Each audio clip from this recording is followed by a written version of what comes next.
with liberty and justice for all. God, thank you for allowing us to be here this evening. Tonight we come to you asking for peace, unity, and hope. Allow us to understand each other. Allow us to embrace each other's differences, and allow us to uplift each other. I ask for your protection and not to allow evil forces to take over us. Help us make decisions that are right and just for everyone. Lord, it is in your precious name that we pray. Amen. Thank you, gentlemen. Thank you, folks. City Clerk, may we please have a roll call? Councilmember Carnevale? Here. Councilmember Lamb? Here. Councilmember Gutierrez? Here. Mayor Pro Tem Gregory? Here. Mayor Ross? I'm here. We have an agenda finalization. Are there any changes to the agenda? I have no changes, Mayor. Thank you so very much. So next is public comment. And City Clerk, will you please read the statement of participation? Public comment is the opportunity for members of the public to comment on items that are within the City Council's jurisdiction, but not on the agenda. Because of restrictions contained in California law, the City Council may not discuss or act on any item not on the agenda, but may briefly respond to statements made or ask a question for clarification. The mayor may also request a brief response from staff to questions raised during public comment or request that a matter be agendized for a future meeting. Public comment will be limited to 3 minutes. If you are a member of the public and you wish to address the City Council, please complete a request to speak form available at the entrance and submit it to the City Clerk. You will be called upon at the appropriate time. If you have materials or other items to present to the members of the City Council, please do not approach them. All materials shall be presented to the City Clerk for distribution. We do have a couple of requests to speak forms, Mayor, but I do have a few that were submitted for the record, which I'd like to read first. Thank you. The following comments are received for the record, provided to the City Council, and made available at the entrance for public inspection. Scott McDonald submitted a letter to the City Council expressing his concern related to the ongoing cannabis odor monitoring effects and urges the City Council to take action against facilities violating the odor regulations. David Coslow states that his comment addresses all items on the agenda where Council is considering expenditures of public funds. He requests that the Council declare a moratorium on those and future items until full information has been presented to citizens in public meetings. And our first speaker is Janet Ream. Good afternoon, Ms. Ream. I thank you for the opportunity to come and speak at this time. I'm still here. As you can see, there's not many of us that are. It got hot, so everybody took off.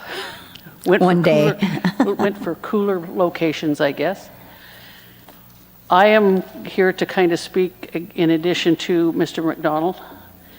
We have been here twice a month for 6 months and begging that something be done.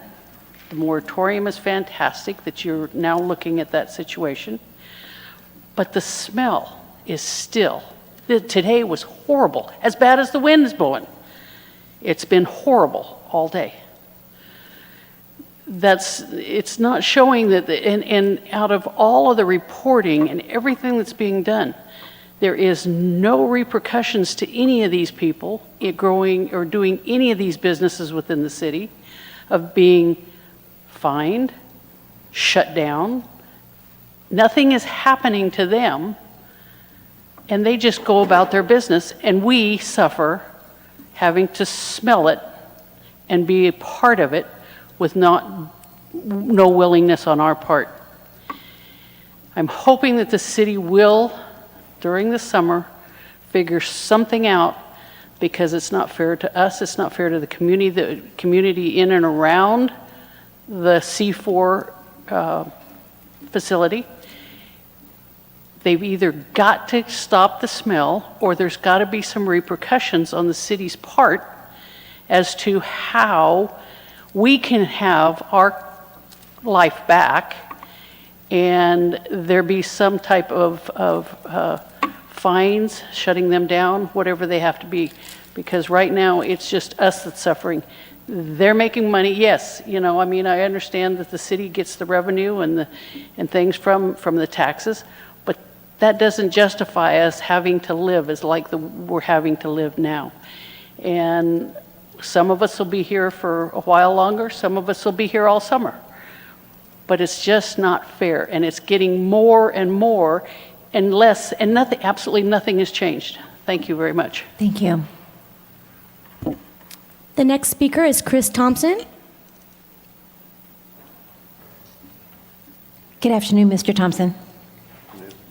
Good evening, Mayor Ross, Mayor Pro Tem Gregory, and Council Members Lamb, Carnevale, and Gutierrez. My name is Chris Thompson. I'm here this evening to discuss Cat City Cannabis, which is located on Ramon Road next to Outdoor Resort. The owners of Outdoor Resort, as well as other adjacent residential communities, have been coming to these council members for the past 6 months, as Janet just mentioned, to complain about the odor being emitted from Cat City Cannabis. As a former code enforcement manager, I understand the complexities involved in this case. However, with that being said, there's no excuse for the non-action taken by code enforcement staff and the city attorney's office. After hundreds of complaints, the violations continue. Code enforcement staff has been out to outdoor resorts numerous times and have verified violations of the Cathedral City Municipal Code. It is my understanding that one citation has been issued. How is this even possible? Why, after 6 months, has this issue not been resolved? There are some that believe that the revenue generated by Cat City Cannabis is the main reason why the city has not taken enforcement action. As a retired employee of the city of Burbank for more than 30 years, I don't believe that this is the case. Could it be that the city attorney is concerned about litigation, that would be brought forward by Cat City Cannabis if they were forced to close? If that is indeed the case, I would caution the city attorney that they, the city, may be facing multiple lawsuits from the residents of nearby communities affected by Cat City Cannabis if this issue is not resolved. When the stench from Cat City Cannabis started in October of 2024, many residents poured into the council chambers hoping to get some relief from their elected officials. Fast forward to March 26, 2025. Here we are 6 months later, and there's been no improvement. We walked in tonight, you smell it, 3 miles away. Quite frankly, it's disgraceful and embarrassing.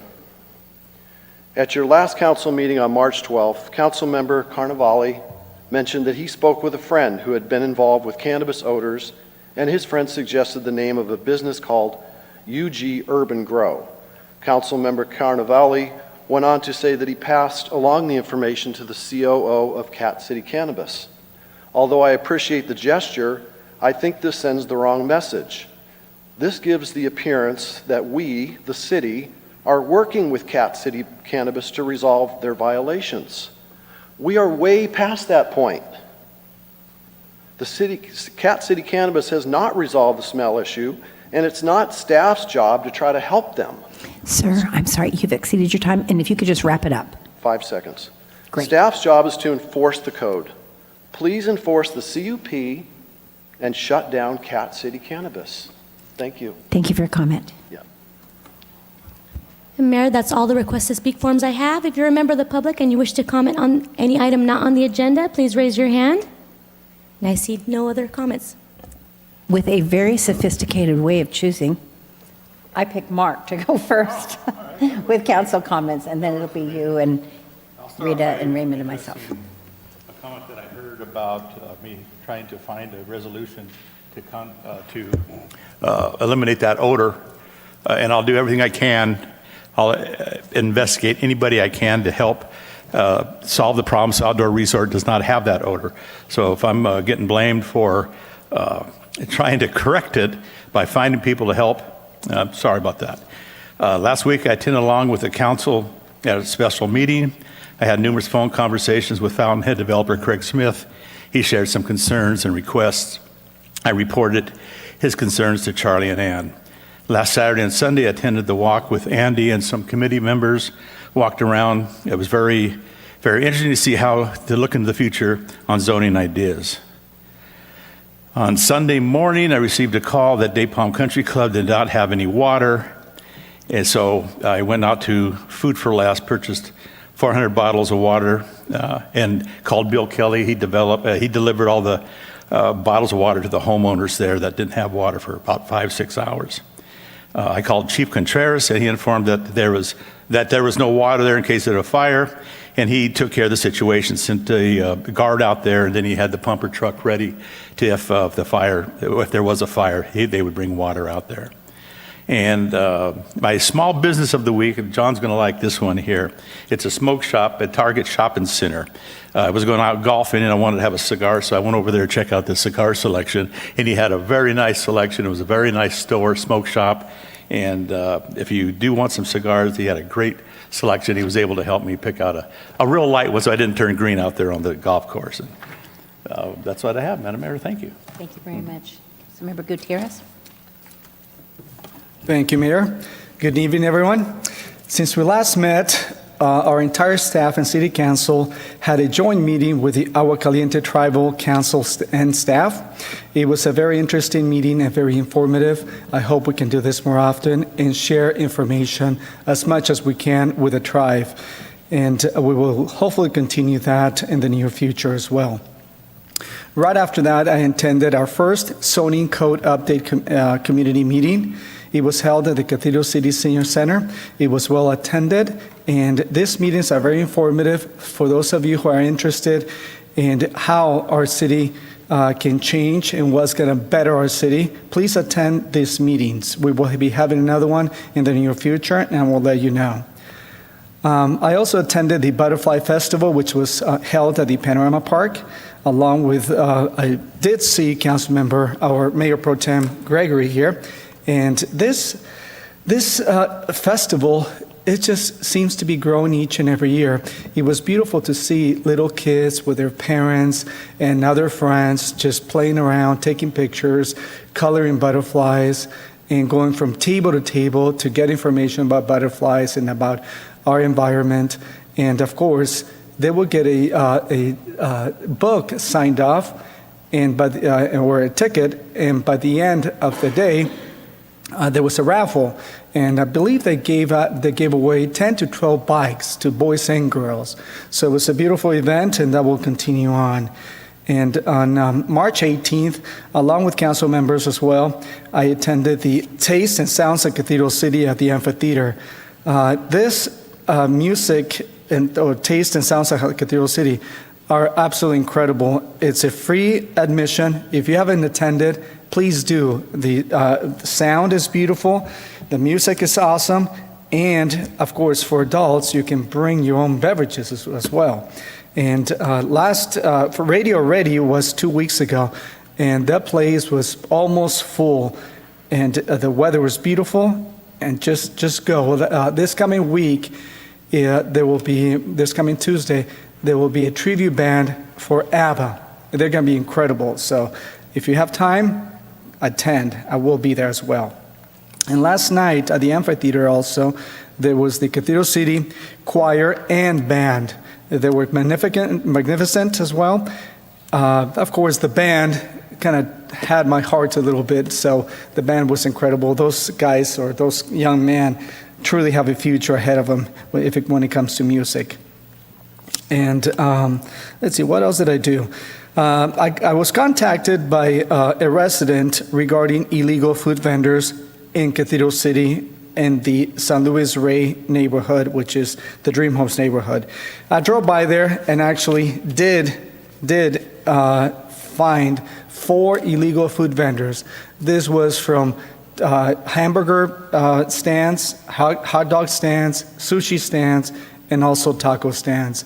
I forwarded the information to our city manager, and we'll be taking care of that. Whichever ones are not licensed, hopefully we can immediately take care of them and either try to assist them to get their proper permits that our city offers, or shut them down immediately. And also, 2 days ago, I was driving down Day Palm and I spotted another illegal food vendor on Day Palm near the old 99 cent parking lot. And this morning, I got another phone call from another resident regarding another illegal food vendor on Ramon Road and El Toro selling tacos and burritos. I appreciate people trying to make a living, but there's a proper way to do things, and our city is trying to assist these individuals. If they want to have their own business, do it the right way, but we want to make sure that you are licensed, you are permitted by our city. If not, we will shut you down. And this coming Friday, the Mayor Pro Tem and I will be attending a Parks and Community Events Commission meeting. We meet about every 3 months, and we get updated. We get updates as to what's going on, what are they planning, and what's in the future, and also if they need our assistance in any way possible. And what else can I say here? Well, that's about it, Mayor. Thank you. Thank you so very much. Councilmember Lamb? Thank you so much, and good stuff, everybody. Councilman Gutierrez was talking about the planning and development presentation that was held at the Cathedral City Senior Center. In addition to that, they had walking tours, and they had 3 of them on the Saturday, I think 3 on a Saturday and 1 on a Sunday. And I was able to attend the walking tour that originated at the Cathedral City Senior Center and walk around with Sandra Molina and Cynthia Schultz and Andy Firestein and his beautiful daughter, and code enforcement and a group of community members. And during the tour, we were given all sorts of information about how our input as a community members make a difference and an impact on what we do going forward.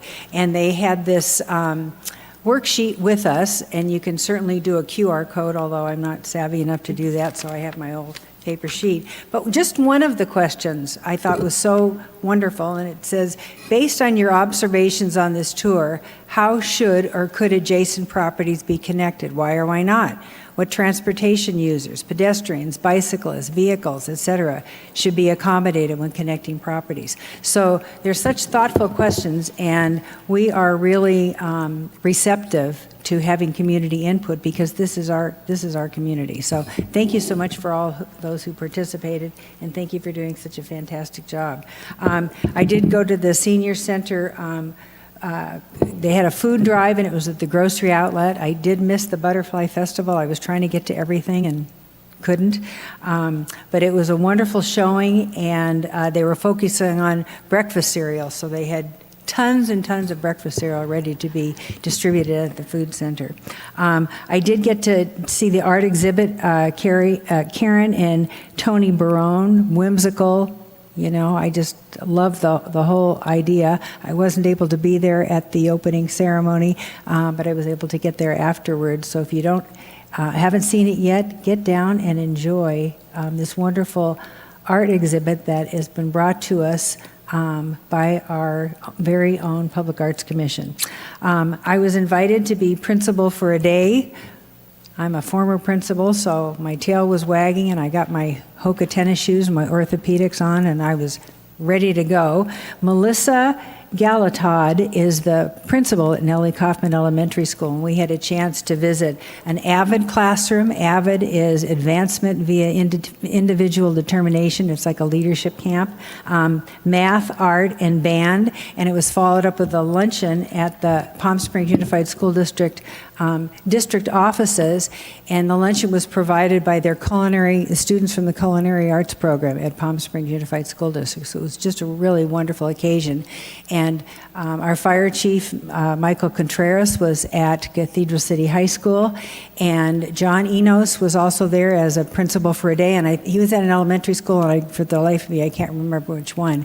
But I was so proud of Cathedral City having such active representation in the community, because it makes a big difference, not just for today, but long term. So thank you. Tastes and Sounds, I attended that, and I just have one little whimsical story to talk about Matt Howe because he's done such a fantastic job with the jazz band at Cathedral City High School. Years and years ago, I hired Matt Howe as the music teacher at Carter Elementary School when I was the principal, and he fell in love with Carol Funkhauser, our kindergarten teacher. And they have this life, so that's my wonderful story. But he's done such a great job, and he was a genius then, and he's a genius now, so thank you to Matt. And Erin Highland, I continually recognize her because she is just a powerhouse person. She is on our Parks and Community Events Commission. She is also a recruiter with the Read With Me program, and the Read With Me program started about 18 years ago, and it's basically recruiting volunteers throughout the Coachella Valley to read with students and provide English models for them. And Erin is so active in our parks and community events, and also with this Read With Me. She has a booth down at our yoga and often at Tastes and Sounds, and the Read With Me program is going to be recognized by the Greater Coachella Valley Chamber of Commerce as the best nonprofit for 2024. So that is just a wonderful recognition. And Agua Caliente Elementary School has the most volunteers for the Read With Me program. So that is just a testimony to Erin, to the program, and to Eric Antuna, who's the principal at Agua Caliente. Next, I attended the Esperanza Park community event, and John Corella, Andres Perez, Ann Ambrose, and Michelle, I believe is it Molina, her last name, did a fabulous job in facilitating this whole opportunity for community to have buy-in and input to art pieces that are going to be in Esperanza Park. And Esperanza, it stands for... It means hope, and this is a park that has been longed for by this community for a very, very long time, and we all are kind of holding our hands and saying Yahoo, and please give us your input because we want this to be such a beautiful celebration of that wonderful community. And the last thing I had a meeting this week, and it was set up, thank you, Christina, and it was with a Christian Villanueva. And the name sounded familiar, but I didn't know who it was. And this young man came in my office, and I am an old lady, and he was a student when I was principal at Coral Mountain Academy in Coachella many, many years ago. And he now works for the Coachella Valley Unified School District, but he also is an entrepreneur and was asking if we had a farmer's market. And anyway, we had a great chat and lots of wonderful things. So, you know, being in education and being an opportunity to be principal for a day brought it all back because, you know, what we do right here, right now with these kids makes a big difference in how our community unfolds. So thank you for letting me. Mayor Pro Tem? It sounds like everyone's been pretty busy since we last met 2 weeks ago. And I joined my colleagues on many of the same meetings. As already been mentioned, we were all, of course, there at our joint meeting, which was almost 2 weeks ago with the Agua Caliente Bandacuya Indians.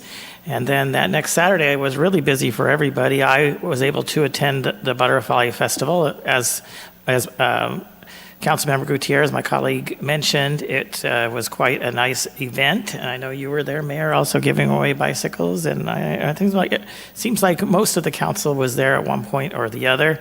Of course, we want to make sure we thank the Scrap Gallery for putting that on, the Evening Rotary, and the library, local library, the Boys and Girls Club, the Parks and Community Events Commission, of course, was there, and then also a special shout out to our Public Works, especially our Public Works and Environmental Manager who's in the room, Deanna. It was a great job of putting that together. And then after that festival, I did manage also to get over to the grocery outlet for the fundraiser for the senior center. So those were the two that I hit. I know everyone hit a few different ones, so that's good that there's 5 of us, so we can hopefully make an appearance at at all of the events although not everyone at every event. As my colleagues have mentioned, there have been 2 tastes and sounds since our last council meeting. Radio Ready, has been mentioned, was very, very well attended. I was very surprised because I think when they were here last year, it was a modest crowd. This was, as you said, it was at least 1,000 people, I would say, there or more. For Radio Ready, they did a great job. They seemed to feed off the crowd, and as the crowd danced and got excited, they got excited too. So it worked out very well. And then just yesterday, I also attended, along with many of my colleagues, the Taste and Sounds that had the Cathedral City High School Choir and the Cathedral City High School Jazz Band. Both performed, and not as well attended, but a little different crowd. A lot of the parents were there, and but they did a very nice job, and so I was happy to see. I know that I saw you there, Councilmember Gutierrez and Councilmember Lamb, and of course our city manager and other city staff were there. So thank you again to our events people, Ryan Hunt and his crew, for putting that on, and all the other city staff that helps participate. To make sure those events are good. And as has been stated, those are continuing on Tuesday evening starting at 5:30, absolutely free. The next one up is the ABAFAB, but they go on every Wednesday through April 15th now. So if you haven't been to those, or you haven't been to very many of those events, you still have a chance. I think the last one on April 15th is scheduled to be Giselle Wu. That's also a very popular local group. So make sure that you pencil at least one of those Tuesday evening Taste and Sounds into your calendar. So, all right. And then on last Wednesday, we have a council meeting every Wednesday of some sort this time of year in a budget year. So on the off Wednesday, when we're not having a regular council meeting, we have a budget meeting. And last Wednesday, we had the police department present to talk a little bit about some of the work that they've done, some initiatives that are coming up in the future, and some of their budget needs. And then next Wednesday, you can mark that on your calendar. We'll have a special budget meeting, and I believe the community and economic development departments will be sharing there at those meetings. Those start at 2:00. We try to keep them to 2 hours, 2 to 4. And if you're not familiar with community and economic development, we'll come and find out. There's a lot of moving parts in there, so that should be a very interesting update. And last Monday, I did represent the city at the Riverside County Transportation Commission's Budget and Implementation Committee meeting that we went over a number of subjects, some of them not so fascinating, having to do with budget investments and funding projects. There was some interesting discussion that will come back to the regular commission meeting about the elimination of call boxes. Those of us that have been around a while, especially out here in the West, are very used to having call boxes. There were actually thousands of them in Riverside County back in the late 80s, but since this thing called the cell phone kind of took off in the early 90s, the number of calls has dwindled. I think at one point they had 28,000 calls a year in the call boxes. The last couple of years, they've had about 300 a year. So, and many of those are not really emergencies or what they were for. So that item, and the technology has gotten difficult. There aren't a lot of companies that are really interested in that kind of specialized electronics anymore. So it's kind of coming to a head here. But the commission needed to take a little deeper look at that as to what calls we've had, because even if there's a few calls a year, if they're in certain locations, there needs to be some reviews to see if we can do some alternative call boxes. So that will come back to the Riverside County Transportation Commission here in a couple of weeks at their regular meeting, but they're going to do a much deeper analysis as to where the calls are. Here in the Coachella Valley, you probably don't see call boxes anymore, because I don't think there really are any along I-10. Maybe there's a couple in Whitewater, but once you get out of Indio and climb the hill, there are a number of call boxes out into the Blythe area and State Route 177, and then there's some call boxes along State Route 74 up over the mountains. So it is something of local concern here, and so of course have been pushing the commission to make sure that we feel certain that there are alternatives or there is good enough coverage before we eliminate the call boxes. So I'll report back how that went. My guess was going to be that there's going to be little choice for them to go, but we want to make sure we've done a thorough analysis. All right, and then just today, between our study session meeting and now, the assistant city manager and I went over to a fundraiser that's going on right now for the Boys and Girls Club over at the Roost Lounge. And it's a police versus fire, kind of a contest ahead of the Meatball Festival that will be coming up. So I was able to sample. So Deputy Chief, you can be proud your group did a good job too. Of course, fire, they have all day to cook. So it's really, they did a good job too. So we'll have to see who comes out on top. But I think that was probably over now. I think that was running from 4 to 6 o'clock. And so there'll be a winner. I'm sure somebody will be bragging that they won the pre-event. But you didn't miss out, because the Boys and Girls Club is having their actual Meatball Festival coming up on Sunday, April 6th at their Boys and Girls Club. So if you haven't put that on your calendar already, you'll want to do that Sunday, April 6th. It's in the afternoon from 1 to 4, and there'll be meatballs from not just police and fire, but from everywhere. I think even city management does meatballs. Is that correct? So, you get a chance to have some of our local culinary experts, which I'm sure city management and police and fire are. So they'll be there, but there'll be other businesses and other interested parties that will be putting on and competing for the best meatballs. So you don't want to miss that, Sunday, April 6th, 1 to 4 p.m., and it is a good fundraiser for a great local organization that helps our kids.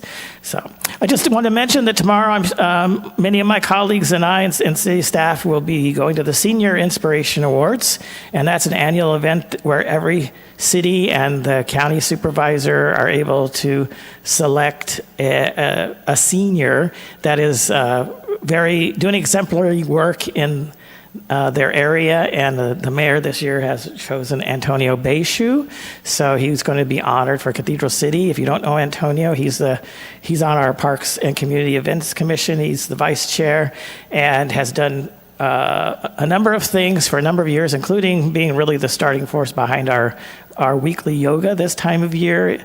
And but I don't want to ruin everything, so you'll have to come, or probably after next meeting we'll be talking more about him getting awarded. But that'll be tomorrow, and then.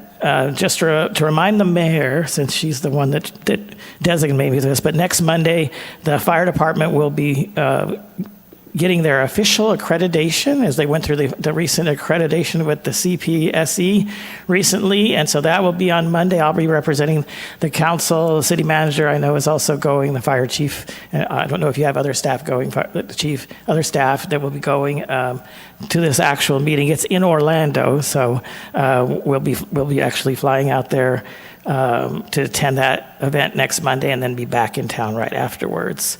So with that, I will end my report. Thank you, Mayor. Thank you so very much. It's hard to imagine how much we get done in a week. I think, I'm so busy. And then I hear my other council members, and I think they were busier than I was. I don't know. You must see us out and about, because we are, what is that movie called? Everything Everywhere All at Once. I mean, I think that's kind of how we are. Bob and I went to the local rendition of Jesus Christ Superstar, which is right here at the Mary Pickford Theater. And I've been to a lot of small theater groups, but this one, I've just never seen a better one before. So if you have time, it's not inexpensive, but neither is hiring 100 people. So go check it out if you have time. Our council and the Agua Caliente Band of Kuya Indians Council, you heard that we met, and I had the pleasure of sitting next to the chairman. And as the event ended, he said to me, let's do this every year. And so I'm pretty excited about that. It was his idea. It always goes farther than when I try to say it was my idea. And we will become more fluid together, and we will find things to collaborate on that will benefit the city for everybody. I represent you on the Coachella Valley Energy and Sustainability Commission. Saturday, I was joined by 3 of our illustrious police and fire for a community event. We went around, well, it was the Montage Community Party, and they went around and met with people. But I do have to say, you know, police and fire are like the strongest, most powerful people I know. But do you think on their own they would go to a table and talk to people? None of them. And so I'd say, okay, you guys go out and talk to people now. And then I'd wander off and I'd be with somebody and I'd look over and there, the 6 of them would be together again. And I'd have to go over and say, no, go around. You got to mingle. They say, well, what do we say? You know what to say. Now go mingle. You know, so it was really sweet to see that. On March 17th was the Food Bank's annual breakfast. They'll be reaching out with Food Drive Telethon, and I will be on their evening telethon live. I hope many of you are able to support the amazing and life-changing organization. If they give you a call, you know, give them what you can, please. I attended and presented a scholarship at the Ophelia Project luncheon. If you don't know what Ophelia Project is, it's an adult to student, I don't know, together. They work together. And yeah, the adults mentor the girls, but I think you learn a lot from the girls too. So what I found most astounding, it's from 8th grade to 12th grade. And I think they take care of about 100 students in our schools with 100% graduation rate. And I said, oh, no, that couldn't possibly be. It couldn't be 100%. And they brought out the information and showed me 100%. If you participate in this program, and I guess it's learning from an adult, but it's also knowing you're cared about and being invited to events and being, you know, buoyed up as a human being. And I just thought, I want to share that with you because every single person, well, every single woman, men can't do it, but every single woman in this in our purview tonight and on the TV, see what you can't do to put a couple hours towards the Ophelia Project. It's definitely a futuristic benefit to our kids. I both attended and presented, oh no, that's it, I already did that one. I met with one of the Animal Campus commissioners this last week about ways to improve this agency. This is a tough group, the Animal Campus. You know, it's hard to be where animals are being put down. There's a variety of reasons, some of them aren't good, you know, and so there's a lot of negativity that comes with that, and that makes it hard to be a commissioner, but you know, we always do hard things, so that's not that big of a deal. What the big deal is that we are struggling to make it better. And so my suggestion, because I'm their chair as well, is that I'm gonna start a campaign to bring the heat down. You know, the yelling, the screaming, the Rogan report, you know, all of this does not do anything to benefit the cats and dogs and guinea pigs and ponies they have. I don't think they really have any ponies. But I am excited to put this together, to pour it out and just see if we can't douse that fire. And I know that there'll be many people on the commission there that will be excited to help with that as well. So we had a budget workshop, you were told about that, where the police walked us through future funding for the department. Sadly, I took a few days off. My husband is not well. He's going to be fine, I believe. But I just felt like I needed to kind of be with him for a few days. And I did break away on Sunday for an hour to go to the protest on Perez Road. 250 Cathedral City and nearby people came. It was peaceful. They were so following the rules. You know, I say, you can't be there because that's not public property. You have to be on the sidewalk.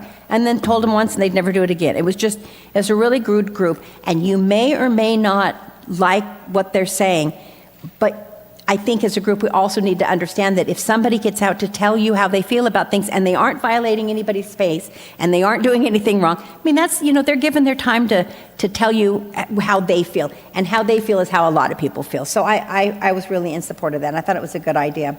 I spoke to 107 people while I was there that day, just happy thoughts. And I also went to the Butterfly Festival. A couple of girlfriends and myself, we planted 1,200 the milkweed plants that the butterflies love, and we took that there. And it was super fun to give away the bikes. It was super fun to see the families, you know, kids of all ages and dads being goofy. It was really fun. It was super fun. And then just to remind you, I believe Mayor Pro Tem Gregory talked about tomorrow and the Senior Inspiration Awards, and I did. I nominated Antonio Beishu.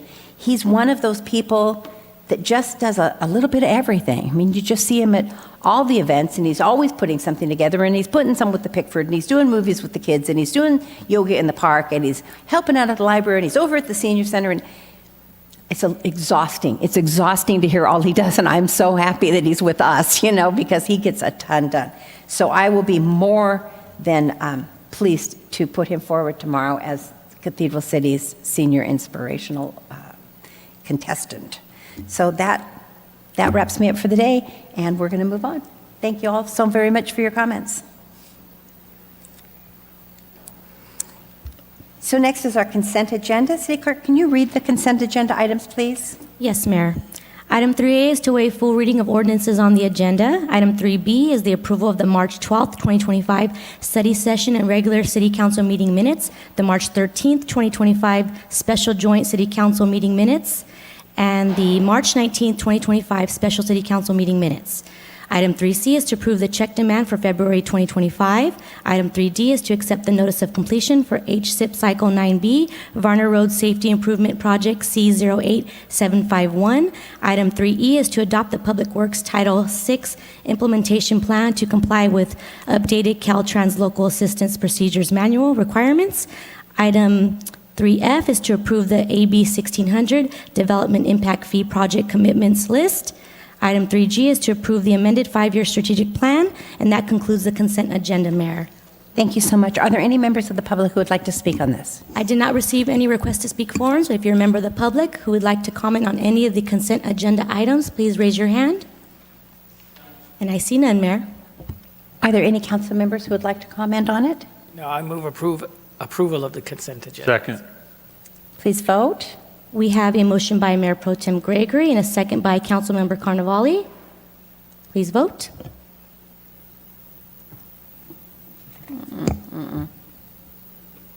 Aye. No, it's gone. I don't know. Oh, there it is. But okay, there it is. Now it's coming up.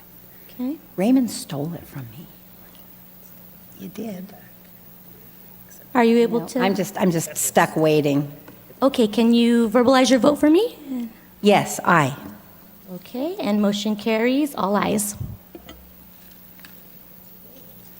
Oh, yeah, so good it does now. Thank you so much. All right. Do we have any public hearings? There are none. Thank you. And legislative actions, we have the Housing Element Annual Progress Report. May we have a staff report, Mr. City Manager? Thank you, Mayor. This is an item that we're required to submit to the state of California, and now there's a requirement that the council authorize its submittal. Sandra Molina is our Deputy Director in Community and Economic Development, and she's going to present a summary of the report for you all. Sandra? Yes, good evening, Mayor Ross and members of the City Council. As indicated by the City Manager, I am presenting this 2024 Housing Annual Progress Report. However, I wish to recognize Associate Planner Dom Camps, who's in the audience this evening, as she did the heavy lift. She prepared the report and she culled all the information that is reported to HCD, and so I want to thank her for that effort. So with regard to background, as indicated, the annual progress report is required to be submitted to HCD. That requirement is to be submitted by April 1st. We report on the status and implementation of our housing element. Our housing element, as the council may recall, was certified in 2023 by the HCD, Housing and Community Development. It reports for the 2024 calendar year the number of approved housing entitlements, issued building permits, and also the implementation of our housing programs. While this is a reporting tool, it's also an opportunity for us to evaluate our progress in housing production. The HCD report is attached to the agenda. We did revise a few of the tables in attachment 1 to reflect a correction to the number of units permitted. And as we go forward in the presentation, I will identify what those changes were.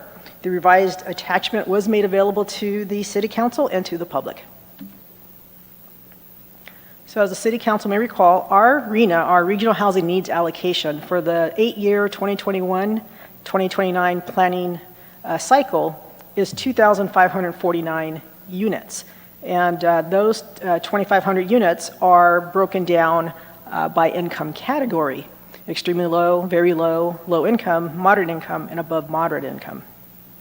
And so to give the council a little bit more information about that, the RHNA income categories, the way it translates into dollars, this slide shows that here. So when we talk about maximum income limits for the different income categories, this is what we're talking about when it's area median income for a family, a household of 4 persons. This is the maximum income allowance for median. And as that income amount is lower or higher, there's a sliding scale here to indicate the income category that that household would fall into. Currently, in 2024, for a 4-person household, that median income is $97,500. With regard to the report itself, we do report on the summary of entitlements. That's housing units that were approved in the 2024 calendar year. And so we do have 459 single-family lots. The majority of this is from the Rio Vista Village Verano Specific Plan Amendment that the City Council approved last year. It's 459 single-family lots. Between that project, the multifamily component, and the REN, that makes up the majority of the 598 units. Now, these are entitlements. For purposes of counting on RHNA, it is building permits. And so when we look at building permits that were issued in the 2024 year, we have a few projects here. For the year, 115 units were issued. And what you see in the red in the table is the corrections that were made. So there were 28 5+ unit structures approved for that total. And the majority of these projects, you have Campanile, which is infill development. The Grove was a project that was 19 units. We also had Newport 17, that was 17 units. And throughout the community, we've had little lots in infilling here and there, and then also accessory dwelling units. Those account also for some of our building permits that were issued. Now, with respect Sandra, to... may I ask you a question? Sure. Aside from Ascena, do you know of any developments that are automatically putting ADUs in their build?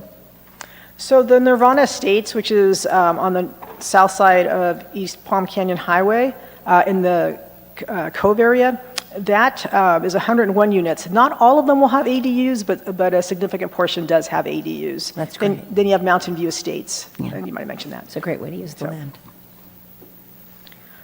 So this slide takes a look at our housing production for the first 4 years of our RHNA allocation cycle. So within those first 4 years, 21 through 24, we have issued permits for a total of 373 units, and that is approximately 35% of our allocation.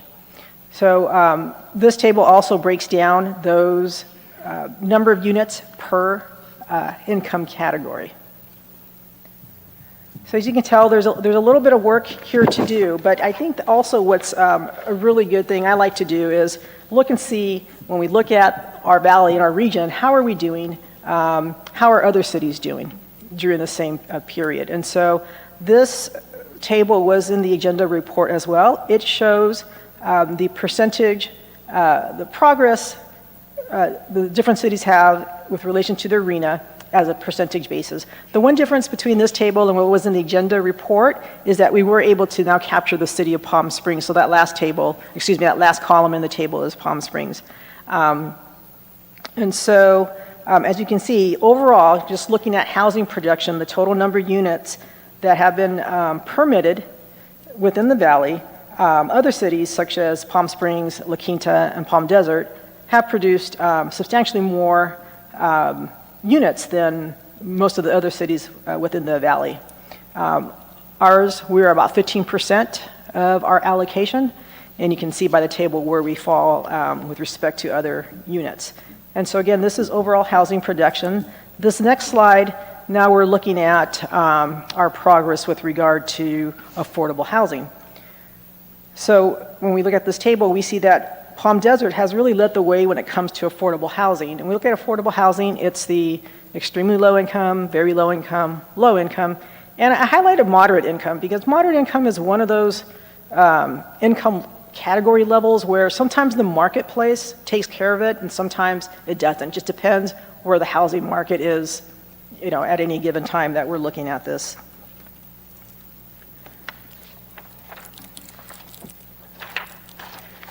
So these are percentages, and so the next table, what we did is, what is that as far as the number of units? For me, I can see percentages, but I like to see numbers as well. And so this table took out some of the cities that hadn't produced any significant number of units, but when you look at us, Palm Desert, Indio, Coachella, and Palm Springs, you can see the number of units that have been permitted through 2023 within those 3 years.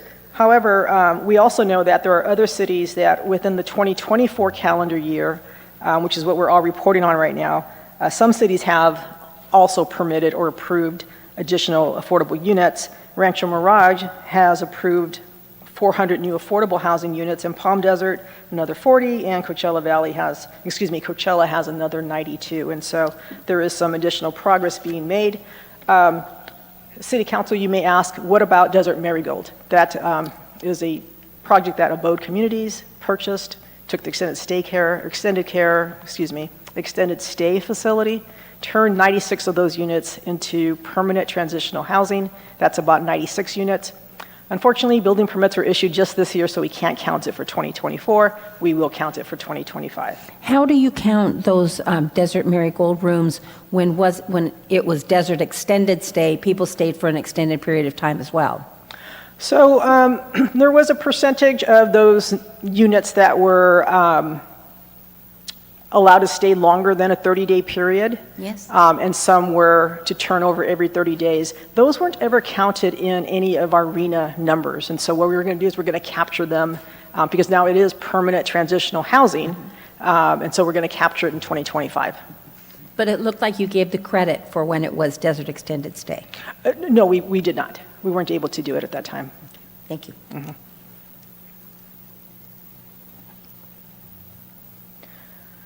So to get an idea of also what's going on in the valley with regard to affordable housing, there was an article in the Desert Sun in January that identified projects that were either under construction or expected to break ground in 2025. Here's a list of them.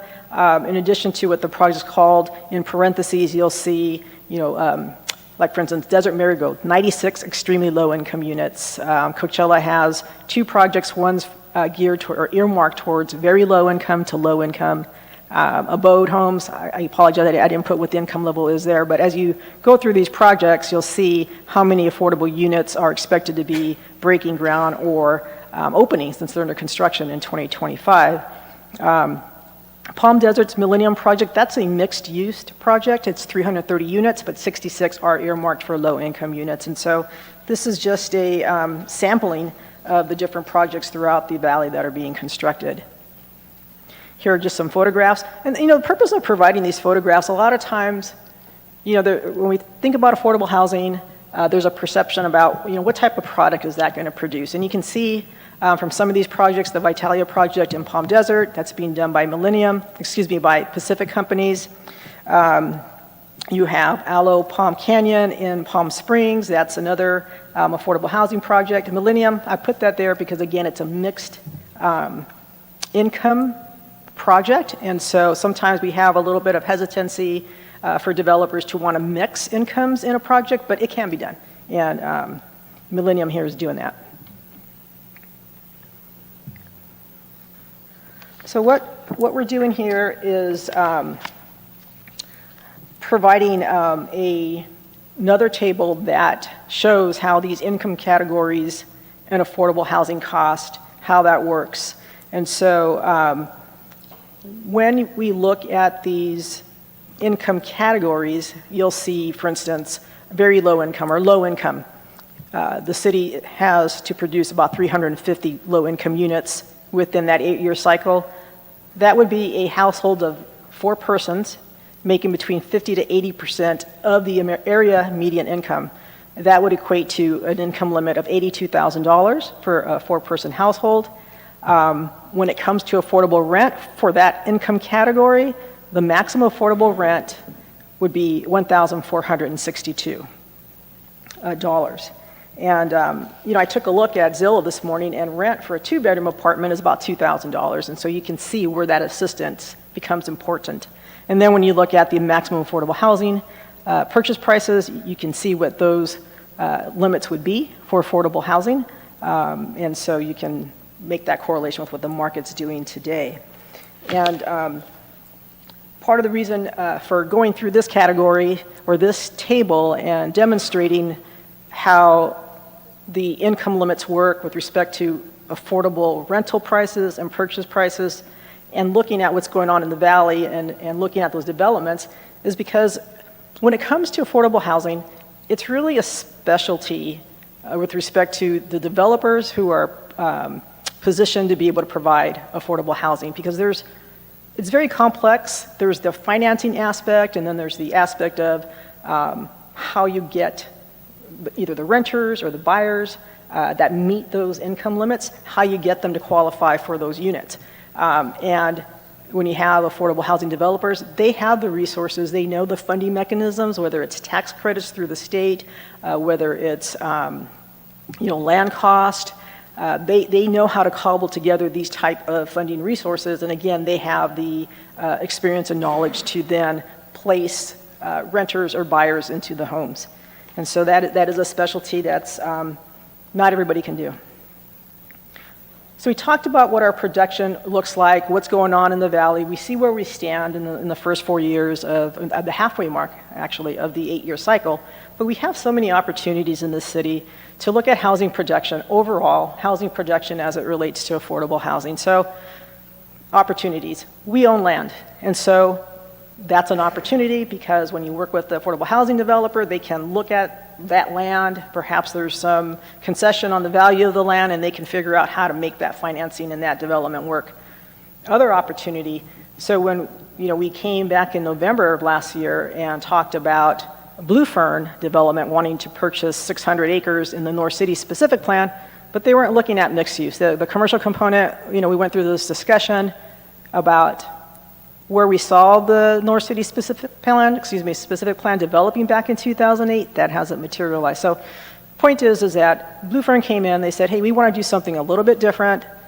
We want to look at residential, we want to look at amending the specific plan, and one of the proposals that staff suggested is, let's look at this, but because they're asking us to change our code, our specific plan, let's ask for affordable housing. And so far, we've asked for 10% of the total number of units to be earmarked towards affordable housing, and we've stuck to that with every discussion we have with them. So that's an opportunity that we have to make more land available for housing. Other opportunities, our downtown area has the MXC zone and the DRN zone, downtown residential neighborhood, the mixed-use commercial. The uniqueness about the downtown is that for residential, the way it calculates density, we can actually get more density than we would maybe in an R4 zone somewhere else in the city. So those are also opportunities to look at the downtown area and maximize what we're able to get as far as density. We're updating our development code. This is another great opportunity, because part of that discussion is mixed use. We have a lot of commercial centers that, retail has changed. It just has since, with online shopping and all that. So what do we do with these? How do we reposition these commercial properties that are primarily vacant? And so mixed use is an opportunity. Perhaps increasing density along the fringes of neighborhoods, that may be another opportunity to look at. So what we present to you is just opportunities for the council to consider as they make their policy decisions. Our housing element, part of that annual progress report, is looking at our programs in the housing element and how we're doing on those. And so the point to this particular slide is that our housing element contains many policies and programs that support those policy decisions if we were to look at taking advantage of some of the opportunities we have.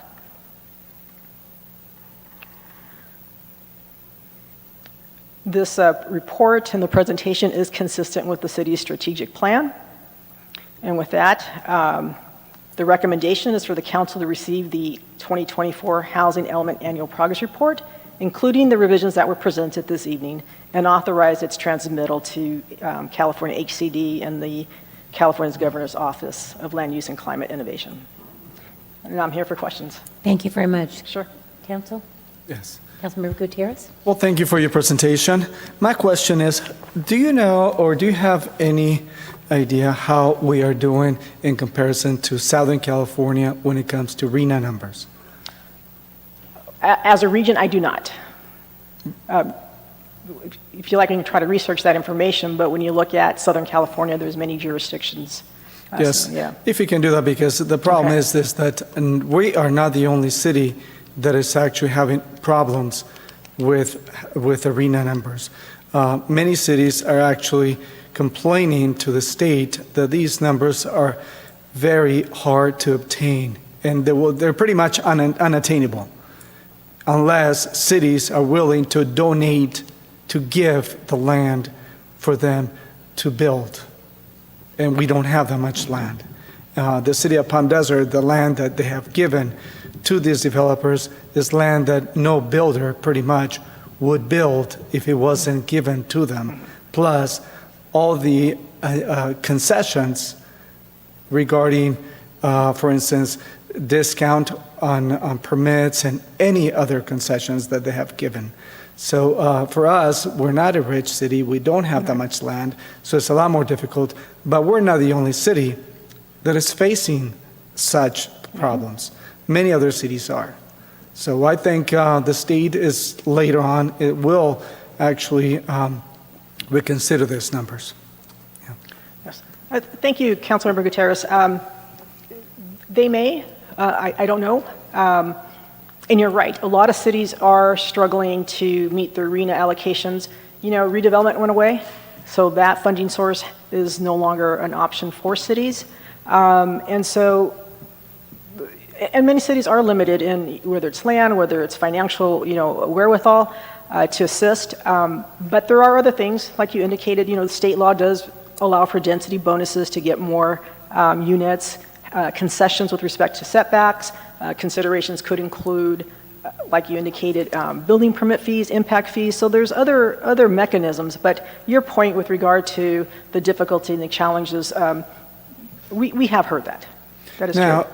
one more point. I don't expect you to have an answer for this one, but I've heard in the news that the Riverside County is struggling and will be running out of money for Section 8. Will this affect the low-income population and or development for low-income?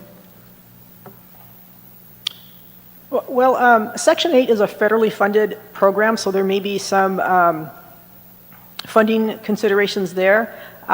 We can look to see how many Section 8 vouchers are in the city, but that's not necessarily the only funding source for affordable housing. Okay. But it is a source of income for all these developers that build low-income housing, because in turn, when they build low-income housing, many of those units are actually offered to people with low-income vouchers from Section 8. I don't have an answer for that. It's possible. I can try to reach out and find that information out. Just in case you know. But, Okay. All right. Thank you. Council members? Thank you very much. We really appreciate the Thank you. presentation. So are there any members of the public who would like to comment on this item, please? Mayor, I did not receive any request to speak forms. If you're a member of the public and you wish to comment on this item, please raise your hand. And I see none. Thank you so much. So do we have a motion to support staff's recommendation? Yes, I move that we receive the report and authorize the transmittal.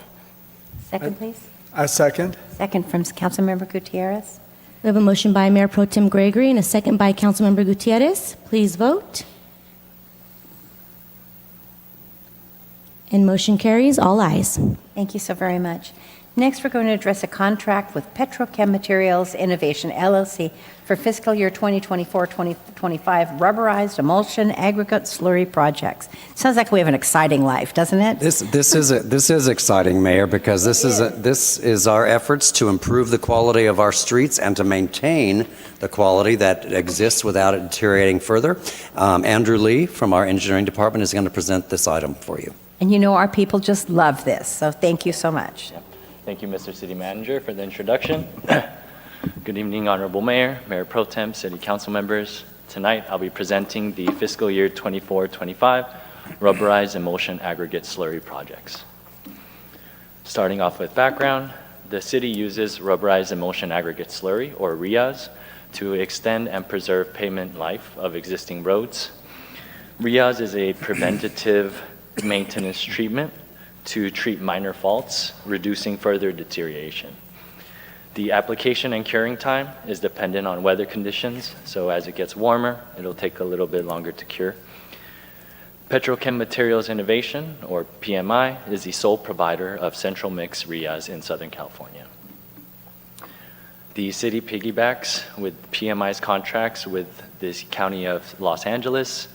PMI's unit cost is around 85 cents per square foot, and this includes traffic control, crack seal, minor asphalt repairs, and striping. Sounds pretty good. So the first project we'll review is the East Palm Canyon Drive RIAS. The project area is from the western city limits to Cathedral Canyon Drive. The two areas that will be excluded are the areas for the widening project near the western city limits and the East Palm Canyon Pavement Rehab Project in between Plaza Canyon Drive and Dorado Drive. On this slide are a couple pictures of the existing conditions on East Palm Canyon Drive.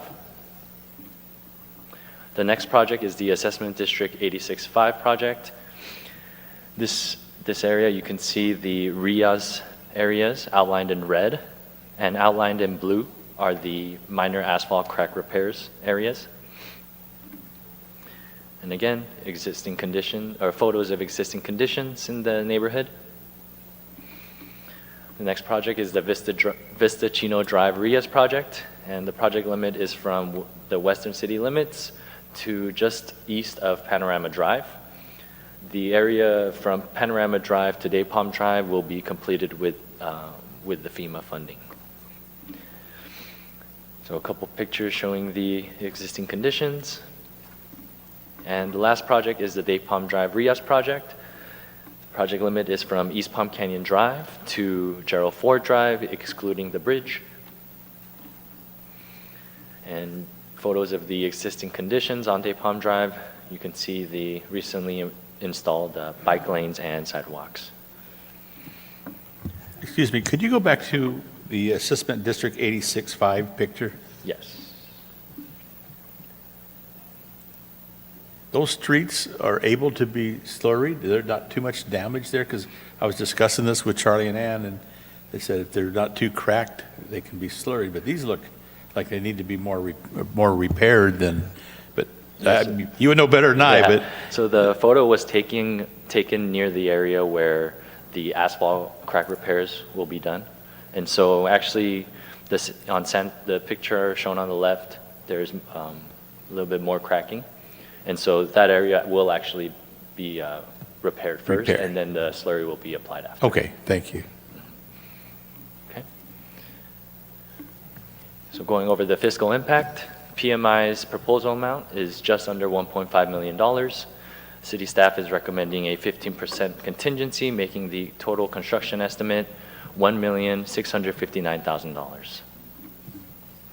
Shown on this slide is the funding sources and the amounts for each project and contingency. These projects will be funded with a combination of maintenance of effort, Assessment District 86-5, and Measure A funds. This agenda item aligns with our 5-year strategic plan, Goal B, community investments. And city staff recommends that the City Council approve a contract with PMI to apply RIAS on East Palm Canyon Drive, Assessment District 86-5 neighborhood streets, Vista Chino Drive, and Day Palm Drive. Approve a 15% contingency, making the total encumbrance $1,659,000. Authorize the city manager to execute the required contract documents, and authorize the city engineer to request bonds, insurance, and issue the notice to proceed. And with that, I'll conclude my presentation and hand it back to you, Mayor. Thank you so very much. Council members? Questions? I have one question. Councilmember Thank you so Lamb. much, Andrew. And I just wanted to remind myself on, it says here, note that East Palm Canyon Drive Rias project will exclude the following. And the third one says eastbound East Palm Canyon Drive, west of Canyon Plaza Drive. It's part of the street widening and the master underground plan. That's the light poles, is that whole project that we've Yes, been it talking? is. Okay, I just want to make sure that was, got it. Thank you. Hello, Andrew. Hello. Thank you for your presentation. Watching your presentation really warms my heart because the entire city council here has been working tirelessly to actually spend as much money as we can and to actually raise as much money as we can to spend on our streets. So it warms my heart to actually see that we are moving on to repair our streets as much as we can. Thank you. I was just going to, pretty much what Councilmember Gutierrez just said, I reflect the same thing. When I see work done on the roads here in Cathedral City, it's a never-ending project. We keep doing it, but thank you. Thank you much. Thank you. Madam Clerk, are there any members of the public who would wish to comment on this item, please? Mayor, I did not receive any request to speak forms. If you're a member of the public and you wish to comment on this item, please raise your hand. Yes, sir. Please state your name for the record.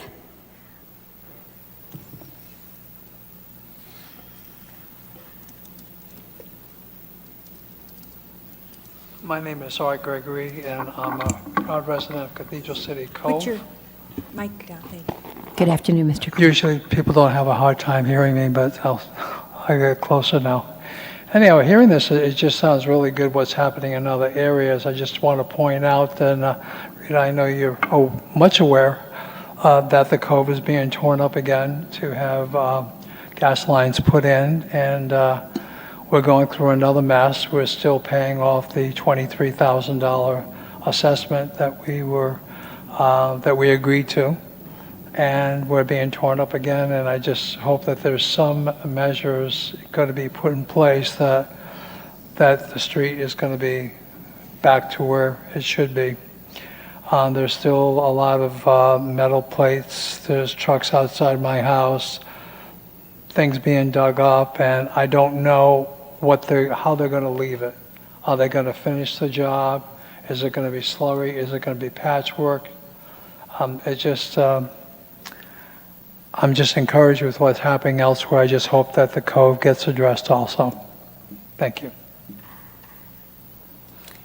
Are there any other members of the public that wish to comment? And I see none, Mayor. They're sending somebody out. I'm pretty sure they were. Maybe they will in just a second. Following that public comment, do you have anything more you'd like to add? Move staff recommendation. I second. Great. We have a motion by Mayor Pro Tem Gregory and a second by Councilmember Lamb. Please vote.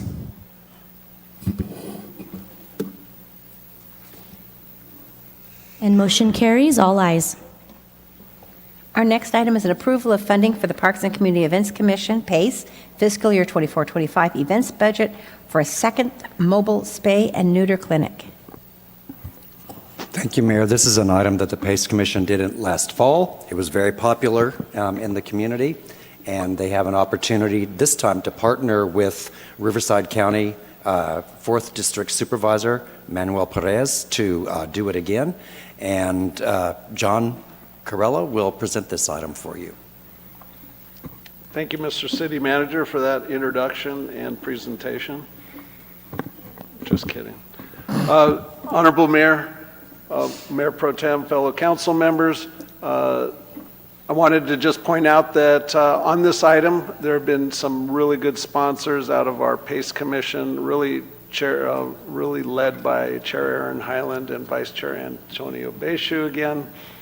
So presenting this item so that everyone knows why PACE is even involved in this, I wanted to point out in the municipal code, just as a reminder, and I picked out the key points in it, one of their charges is to assess the social, recreation, and educational needs of the community, and this falls in line with that. On C, to advise city council and city staff, et cetera, on community events that meet the needs of the community. The community has been demanding this. and also to assist on a volunteer basis on community events and recruit additional volunteers. And this has gotten a lot of traction with other people. And it provides a lot of exposure to what the city is doing and PACE is doing within the city. So, little background on the first event, Riverside County Coachella Valley Animal Shelters, they're experiencing significant overcrowding. If you go on I-10 freeway, there's billboards that talk about the overcrowding and the amount of euthanizations that are occurring. October 16th, this past 2024, PACE recognized that and had approved with a recommendation to the City Council to approve the funding for the event. I actually thought that was a dog coming toward me on the side there. The first spay and neuter event at the Cathedral City Library. And this was in cooperation with the Riverside County Department of Animal Services, RC DAS, the Coachella Valley Animal Campus, as is known in Thousand Palms. Spay and neutered 21 dogs and cats, less than 20 pounds. It was a successful event. The results, people found that the spay and neuter staff were very professional, very friendly. Residents were pleased with the service. The location proved to be optimum, center of the city, great parking lot, ample room. Library opened up the restrooms. They actually opened up them early for the staff that was setting up that day. Worked out really well. PACE is proposing a second event. The second event would be at the same location. It's on the screen, Wednesday, April 23rd, 2025, at the Cathedral City Library, which is located at 33520 Date Palm Drive, for all those watching. Coachella Valley Animal Campus, the same, will provide those mobile services between 7:30 and 5 p.m. So at this mobile location, it's open to dogs and cats as young as 8 weeks old and below 20 pounds. So with the mobile, they can only do animals that are less than 20 pounds. They're looking at 30 animals to be spayed and neutered. It's free of charge to Cathedral City residents. They'll have to provide proof that they are residents. The animals, depending on volume, this is average, will be dropped off at about 7:30 a.m., picked up when text between 2 and 4 p.m. All animals will be microchipped if they're not already microchipped today. So with that, County Supervisor's Office, it was all started out to be, let's do 60 animal event. So there's 30 animals proposed from the County Supervisor's Office to be funded and sponsored by them. We're looking at over 20-pound animals that can't be done at the mobile clinic in Cathedral City. And this would be open to dogs and cats as young as 8 weeks and above 20 pounds. 30 animals to be spayed and neutered, free of charge to Cathedral City residents. These services will be performed at the Animal Campus in Thousand Palms by appointment, and the all animals, same, will be microchipped if not already free of charge. Fiscal impact, it's $100 per surgery. It was the same as it was before. PACE approved this event in support and sent it to City Council for the funding approval at their March 25th or March 4th meeting. So PACE is requesting to fund $3,000 to be funded for the PACE events budget. The Riverside County Department of Animal Services will bill the city for the services. You can see So that John, can there. you clarify that for me? Because my understanding is it's $3,000, not just for us, for anybody. It's not anybody, but any city. It's $3,000 for a spay and neuter bus, of which the county will reimburse 50%, $1,500 of that $3,000. Is that not how you heard about it? No, as I've heard about it, it's 100, as we know and we've seen in the email that was in your staff report, we're getting invoices from the Riverside County Animal So you're not, Department of Animal well, Services. okay, so I know from a conversation I've had with Manny, that his office is going to pay for half Correct. of any, And they will be billed separately. and they'll be billed separately. So you'll pay the $3,000 up front and you'll be reimbursed the $1,500. Is that your understanding? No, I'm understanding that it's $100 per animal. What There's- the supervisor's office, we're paying the 3,000 for the under 20 pounds. For 30. They're paying the 3,000 for the above 20 pounds, which comes out to a 50-50 match. Yes, so for a second event. Yes. Gotcha now. It's sorry. No, that's all right. I'm That's glad okay. we have a city And, manager here. and for those of you who are watching or are interested in this, I'm not sure how you're advertising it, but when it's advertised through the Animal Campus, those 30 spots fill in about 2 minutes. It does. It's a needed program. So thank you so much for participating in that. So just to let you know, the PACE budget, they do have available budget for it. You can see on the list that that's at the last item, and they have $500 remaining, which they are going to put to good use for another event. Do And they not get the reimbursed money back into their accounts? the- There's What we're approving tonight is approving the dollar amount to be allocated out of But will you that. go back one slide? Yes. Maybe I just misread this. So it says what each of these things cost and then what the remaining available balance. So you're not considering that there'd be, because you're doing the full 3,000 amount for the spay and neuter. That's not half, that's the full amount. It's the full amount for the 30 animals. Remember, the Riverside County Supervisor's Office get another $3,000. That's not included bill. here, because you also have a 3,200, a 3,200 and a 3,000. So, and I understand they're 6 months apart, I'm but not putting the supervisor's dollars in here. let's That's talk to him their about funding. that. Okay, thank you. And then here's the Riverside County Supervisor. Oop, that was interesting. The Riverside County Animal Campus is going to bill the county supervisor's office. Obviously, if there's 30 surgeries at their animal campus, they'll bill $100 per surgery to the supervisor's office directly. That way, we're not funding any reimbursements on this.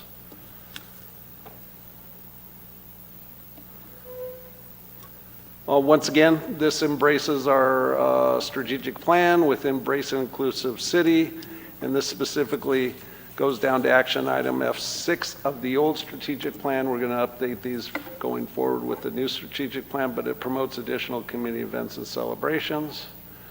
And once again, as in your staff report, we're requesting you to approve the $3,000 from the PACE budget for 24-25 for this event. Whoop. And I'll leave it at that. Thank you so Mayor, much. back to you. Council members, questions? Mayor Pro Tem? I do. Not specifically? Oh, okay. I do. Councilmember Gutierrez? Well, thank you for your presentation. What the PACE Commission is doing is wonderful, and the money is well spent. One little issue that I'm starting to have is that the money was earmarked for the parks and community events. That is to have special events for our kids, our families. Pets, of course, I have 2 of them. They're amazing. I love animals. But I think that we as a council could probably approve that out of the general funds to actually fund this event instead of taking money out of the PACE Commission. So, in probably if there's another presentation like this one and request like this one, I'd much rather see it requesting funds from the general fund than the PACE Commission. That way we can actually have the PACE Commission spend the money in our community for the kids, for having special events for our community. Thank you. And I understand that, and you're not the only person that has brought that up. We even have a comment from the public to that effect. But I do want to point out the PACE Commission budget is a general fund budget item. So it's not a specialty or designated fund. It is a general fund line item. Councilmember? Mayor Pro Tem?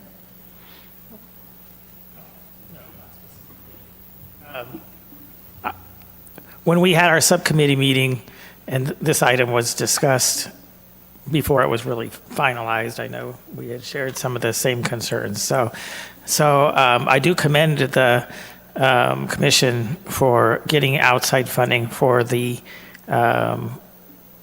spay and neuters that will occur outside the city, although they'll be for city residents, because I think I share some of the concerns of my colleague that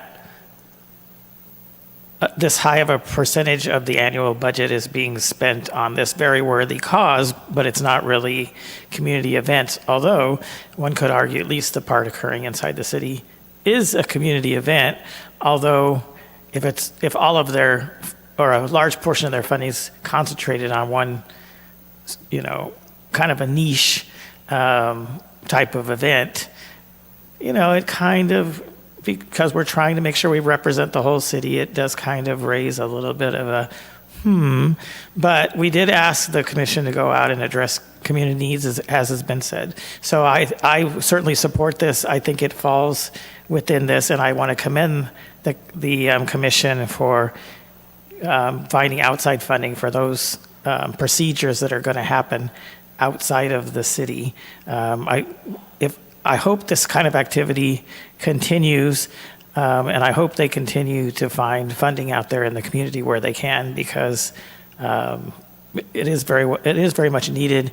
It's just a question of, there's many needs out in the world out there. It's a question of how many of them is the city going to be able to absorb, and how many of them should come out of a fund that could be being used for other events. So I think it's appropriate that a portion could be used to address this, but I share my colleague's concern that if, say, next year we get more requests that use up 90% of the commission's budget, at some point, I think this council is going to say, look, it's a worthy cause, but we need to find other funding for it. Now, I don't know where in the general else in the general fund that this would come from.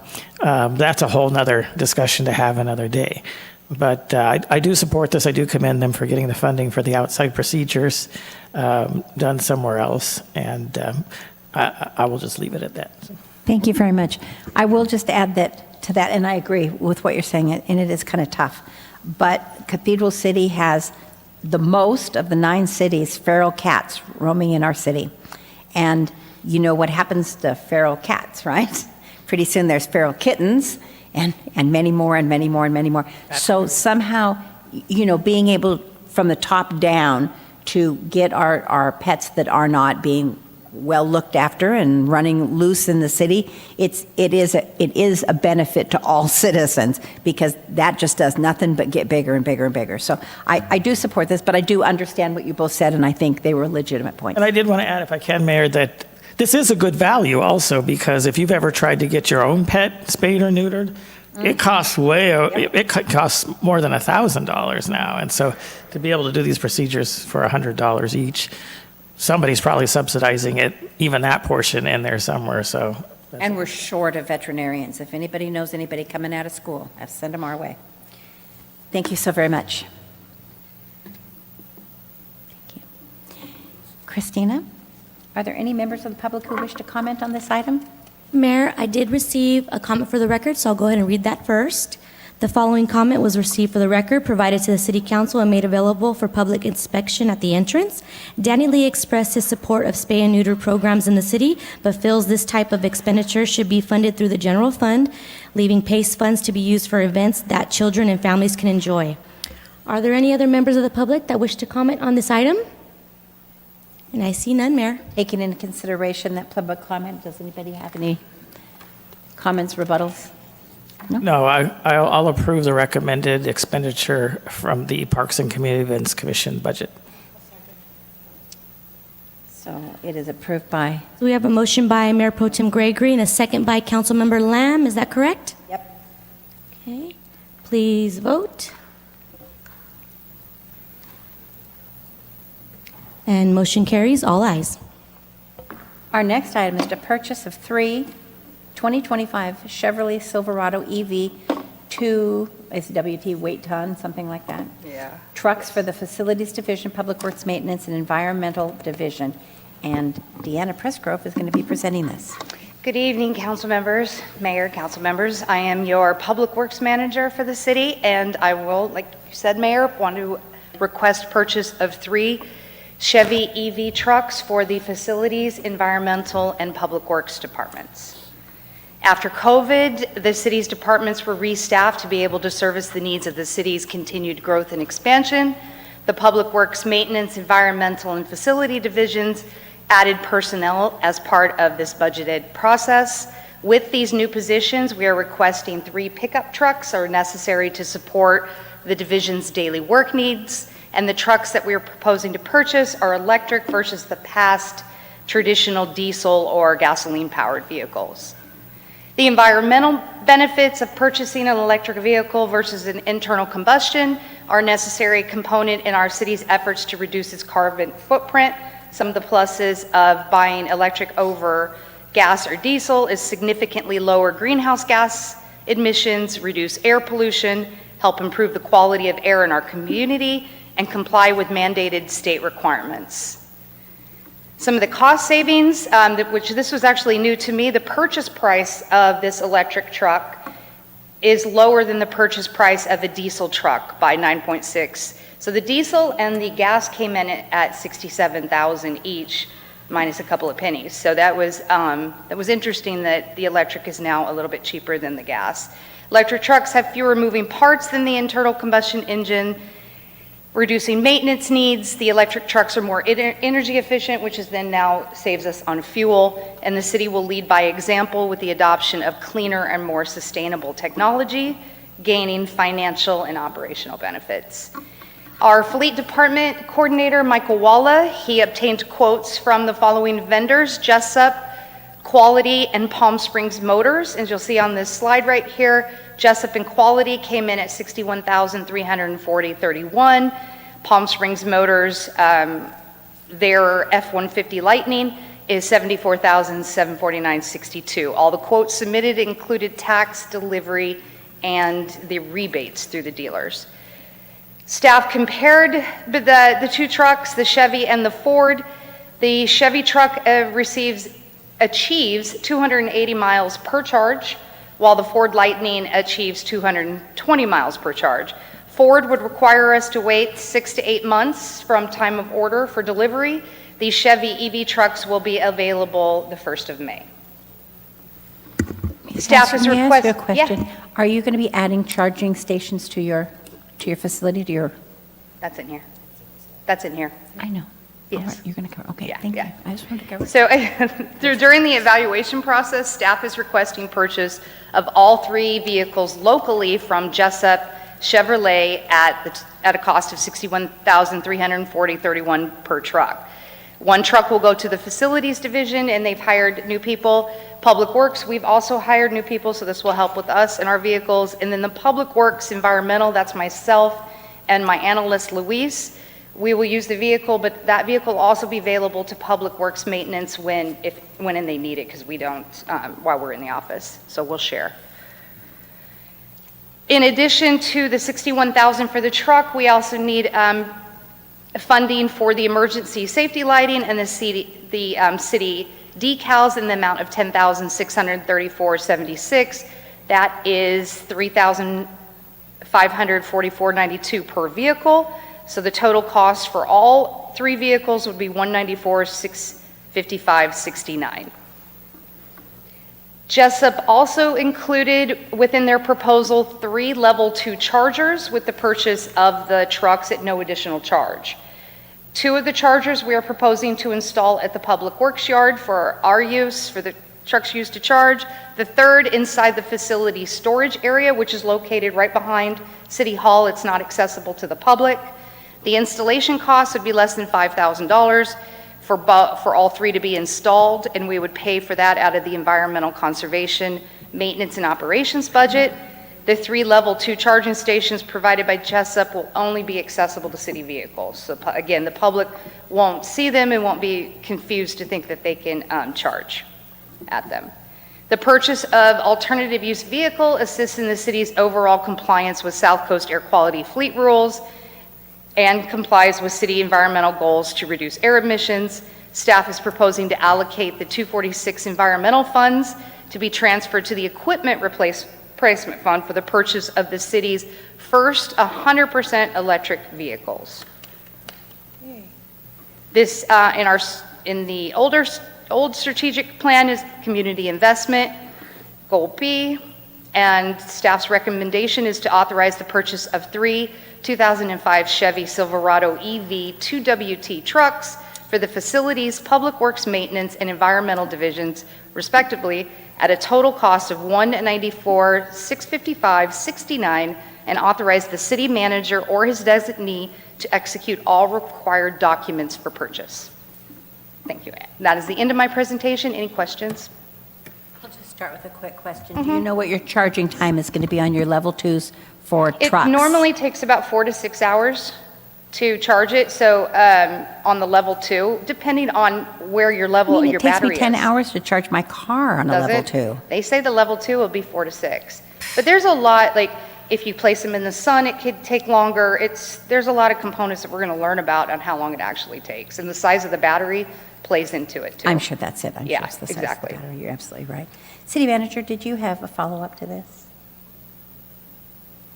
Nope. My only comment related to that is, fortunately, these are daytime jobs, so we'll be able to charge them overnight. So even if it does take 6 to 8 hours, it's okay. We'll have enough chargers for all of them. Yes, they're giving us 3. 3? Is it 3 chargers? Yeah, 3 chargers. Yeah, One three for trucks. I think facilities you and have 2 2 chargers. for public works, correct. Council members, comments, questions? Yes, I do. Thank you for your presentation. My question is, what is the lifespan of each truck Oh, you know what, I didn't, and or battery? well, I don't know that off the top of my head, but is it 10 years? It is. That's what I was going to say, but I didn't want to say that unless I knew. Approximately 10 years. Now, in public works, we use vehicles a lot longer than 10 years, Okay. a lot longer. Now, the $5,000, is that for the electrical installation? That we have to pay, the charges included, but we have to pay for the... To hook them up. To hook them up, right? In the locations that we want to, yes. Oh, okay. And can you tell us how the environmental fund gets funded? That That's- is through our solid waste and recycling fees. So when commercial residential pays for their trash services, there's a percentage on that bill that comes back to the city to fund the state of California's environmental goals. So, in other words, our general fund will not be affected No, from those it will purchases? not. Correct. Well, thank you. You're welcome. Councilmember Lamb? Mayor Pro Thank you. Tem? Pleased to see we're moving forward with electric vehicles, and then to me, it's just great that we are able to use a local vendor here in the city to purchase them, so thank you for that. Thank you very much. City Clerk, do we have any comments from the audience, the people? I did not receive any request to speak forms. If you're a member of the public and you wish to comment on this item, please raise your hand. And I see none, Mayor. Motion to approve? I move to approve. Oh, yeah, no, I was just asking, was there? Then I'll second. I thought she it was, made a motion to approve. If we have a motion by Council Councilmember Gutierrez and a second by Mayor Pro Tem Gregory, please vote. It's probably. I think so. And motion carries, all ayes. Thank you so much. So item number E is replacement of electric vehicle EV charging stations in the Cathedral City parking structure. Related but different, but Deanna will take this one also. Second verse, Thank same you, as the City first. Manager. And I apologize for cutting you off the previous report. I am Deanna Pressgrove, and now I'm going to be your Environmental Conservation Manager. Replacement of electric EV charging stations in the Cathedral City parking structure. So the city currently has 4 electric vehicle charging stations which are located in the parking structure towards the front of the entrance, and they are available to the public at no charge. We installed these 12 years ago. There were no charging stations in this area. And as you may have recalled, we were very proactive in wanting to be the first on anything when it came to the environment. So that was one of the directives the council gave us at the time, and we installed them using a grant 12 years ago, and they have been free to the public since that time. Offering free public charging was our strategy to help residents transition and encourage them to purchase alternative vehicles. Some of the issues that we've had over the last decade with offering the free chargers is vehicles left more than the allocated 4-hour time frame to charge their vehicles. This frustrates other users that would want to use the charger if somebody just parks it there for the whole day and doesn't move it. We've had individuals sleeping in their vehicles overnight while charging, and the units, 12 years old, even though they are covered under the parking structure, they are getting older, and we are absorbing the cost of providing the electricity and the maintenance to the outdated charging stations. And EV vehicles have gained significant popularity since the city's installation of our very first parking structure charging stations, and offering this free charging service is no longer necessary. Drivers of EV vehicles all expect to pay, whether they pay at home with their electric bill or they pay remotely. Locally, we have, even in the downtown core, we have more charging stations. Agua Caliente has 34. Of course, we have 4. In the staff report, there's a link to where you can find additional charging stations throughout the Coachella Valley in California.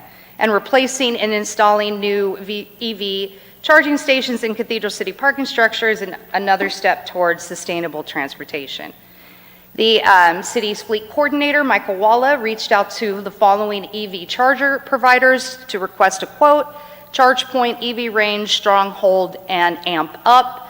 2 of the 4 providers responded. ChargePoint sent 1 proposal, while EV Range sent 2.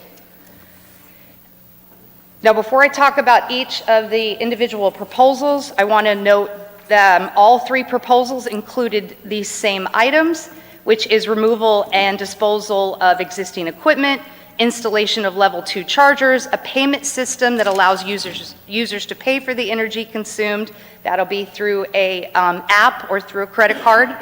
Ability to charge the user in idle time, so that it eliminates the people that stay and longer than they should.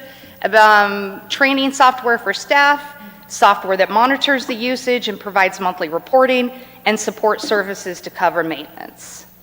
Does that maintenance cover damage? You know, if I'll talk about that on our recommendation, but no. Option 1 is from ChargePoint. The total cost for a 5-year subscription would be $42,835. That would be $8,567 per year. ChargePoint is proposing a dual port charger. That would allow for 8 vehicles to charge at the same time. This option would have us increase from 4 parking spaces to 8. We currently are only using 4 for EV charging. The city would own the chargers and be able to set the pricing and would share the revenue. There is a percentage of revenue that would stay with ChargePoint, and that's the credit card processing fee and the administration fee. There are different programs that we can choose from, but there is a percentage for that. 5-year, and it can be 90% comes to us. They've said a good average is 10% would stay with them. 5-year station management plan, which includes parts and labor warranties, staff training, software dashboard, monitoring, reporting, alerts, and technical support. A ChargePoint EV charger is designed to work exclusively with ChargePoint's software. So ChargePoint's charger could not work with any other software if we went with this program. The second option is from EV Range. For 5 years would be $14,800. That's $2,960 per year. EV Range is recommending a single port EV charger, so that would charge 1 vehicle at a time. That would keep us at 4 parking spaces, so we wouldn't have to increase to additional spaces. The city would own the chargers, and again, we would be able to set pricing and we would share the revenue. They have this, EV Range has the same proposal. They would keep, let's just say approximately 10% if we chose that program to do the processing. But again, they offer different programs to work from that we would give to the finance department to review. A 5-year station management plan, again, parts, labor warranty, and training. And then EV Range, their chargers are designed to be universal. So if we decided that we wanted to terminate our agreement with EV Range and go on with somebody else, our EV chargers that we own could be used with another software, whereas ChargePoints cannot. EV Range also submitted a no-cost option. Again, they are recommending a single port, so that would be 4 vehicles could charge at the same time. In this case, EV Range would set the pricing, they would receive the revenue, and they would reimburse the city for the cost to provide electricity to the chargers. Currently, the parking structure runs about $4,600 a month. We do not separate the EV chargers from the regular lighting, but that would be something that we'll work with Edison on to segregate the cost if we went with an option like this, because we would have to be able to tell them what the electricity is to those EV chargers. EV Range will maintain the equipment and cover all costs associated with the parts, and the city would have the option to purchase the equipment and software after 2 years, and it would be the well, in 2 years it might go up, but it would be it'd be around $14,000 to purchase it in 2 years.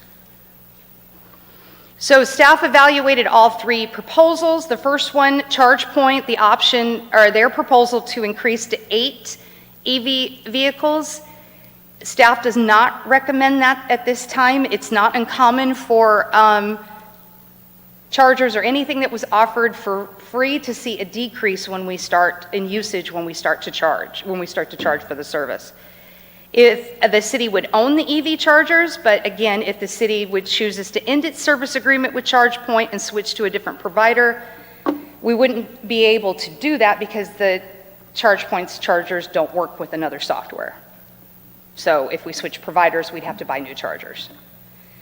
Option 3, it provides a more hands-off approach to EV charging, and it shifts all the responsibility for the chargers to a third party. The city would not own the chargers, nor would the city collect the revenue. EV Range would retain the revenue minus the cost of electricity needed to power the chargers. EV Range does not normally recommend option 3 for level 2 chargers. Option 3 is normally designed for level 3 fast chargers and in locations where demand is greater. But in this case, EV Range did say that if we chose to go with option 3, they would do it. They were fine with that. But it's not, they just wanted to know it's not their normal practice.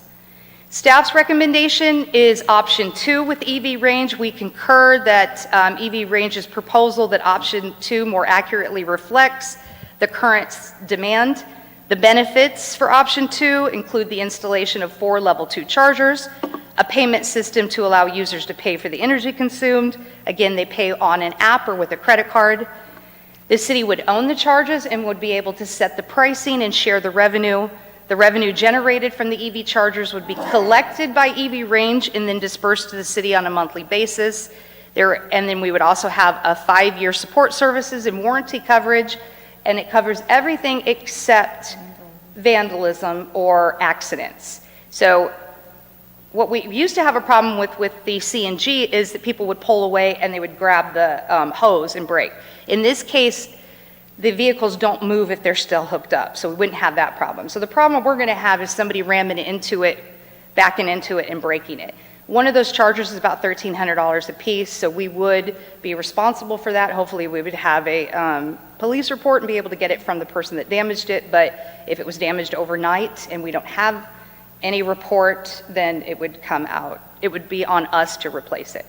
Just a quick question on the damage. Could you put a bollard in front of the charging system where? We might be able to do that. Some of That's the done in a tire lot of stuff. different locations, yeah.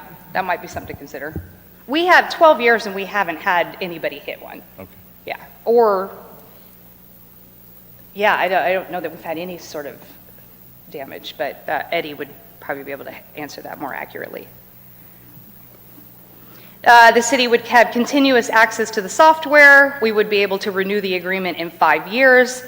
And again, the EV charger is universal, so if we decide that we don't want to work with EV Range anymore, we have the flexibility to switch to another provider.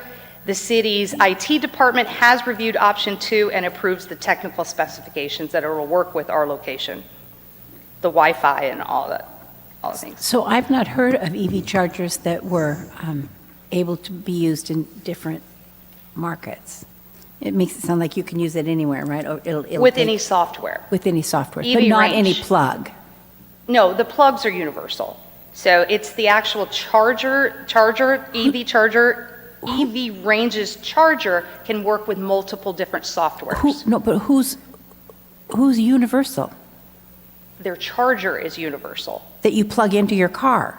The actual, this thing right here.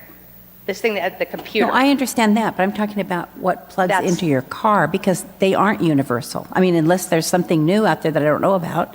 But like a Ford is different than a Tesla as far, and so you have to get like an But- adapter. No, it, Tesla's the only one that's different. Yeah. There was a Charger 1 before, but those are being phased out. So there's Charger 2 and Tesla are the only two in the market. Teslas come now with like $15 upcharge they give the Tesla owners the adapter to fit this.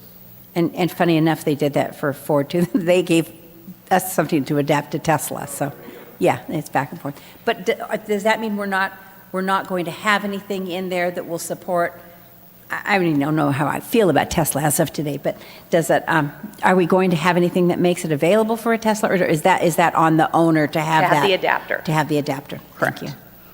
And there has been some questions about are 4 EV chargers enough to meet the demand? Staff is proposing to work with EV Range over the next 12-month period to analyze the usage, use trends, market demand growth, revenue, overall performance, and if the analysis over the next 12 months determines additional charging stations are warranted, we would make a recommendation to the Public Works Director. The EV charging station project complies with the city's environmental objectives to reduce emissions and fuel consumption, protects the ecosystem, and increases energy efficient and use of renewable sources. So this again would be paid out of the environmental fund, not the general fund, for $14,800.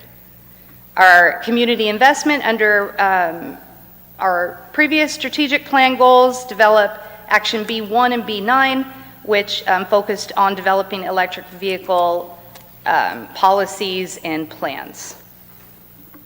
The staff's recommendation is to authorize the replacement of the existing electric vehicle charging stations with 4 level 2 EV chargers in the Cathedral City parking structure in an amount not to exceed $14,800, and authorize the city manager or his designee to execute an operations and maintenance agreement with EV Range. And that is the end of my report. If you have any questions, please. Thank you. Council? Councilmember Flynn? So real quick, so Yeah. do we have any either actual data or at least a feel about how much they're used right now? No. The existing ones didn't have the capability to collect that. So The we don't, cost should, the energy cost should tell you. Yeah, and it doesn't. We've tried to analyze it. We can tell when we can also obviously see the increase over the summer months with the parking structure, but I haven't quite been able to tell if there's been any kind of significant increase for the use of the EV chargers. It doesn't appear so. and so just to feel, nobody says, hey, when I go by there, they're usually full or they're not always full, or? The problem we've had is people being there and hooked up, even though the same vehicle has been there hooked up for hours. So that's another thing. Once we get over that one, we'll be able to see if we can get people that will come over because they know they're available after the people charge, not that somebody's just hooked up all day. Have we gotten a feel or spoken to anybody at Agua Caliente about how many of their 34? I drive that way to go home, and it's a hit and miss. Sometimes when that parking lot's full, so is the chargers. I mean, they're like really full, but then other times it just looks like there's a bunch of chargers and nobody's in it. Okay, so. well, I'm comfortable with looking at the next year and then adjusting if needed, but I just wondered if we had an idea of how much they're even used down No. there. Okay. All right, thank you. Thank you. Yes, Councilmember. Yeah, and I just got one quick question. I Yeah. think I just read it somewhere, I don't know, but is it possible to put solar on the side of that building and use solar for those charging stations?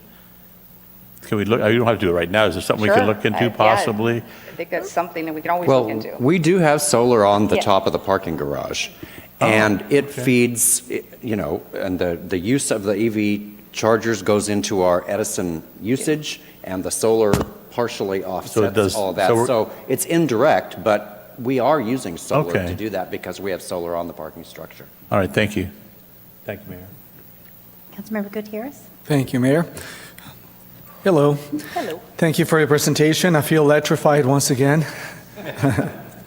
Now, can you tell me how long does it take for a vehicle that is completely dead to be fully charged in level 2, It says 4 to 6 hours.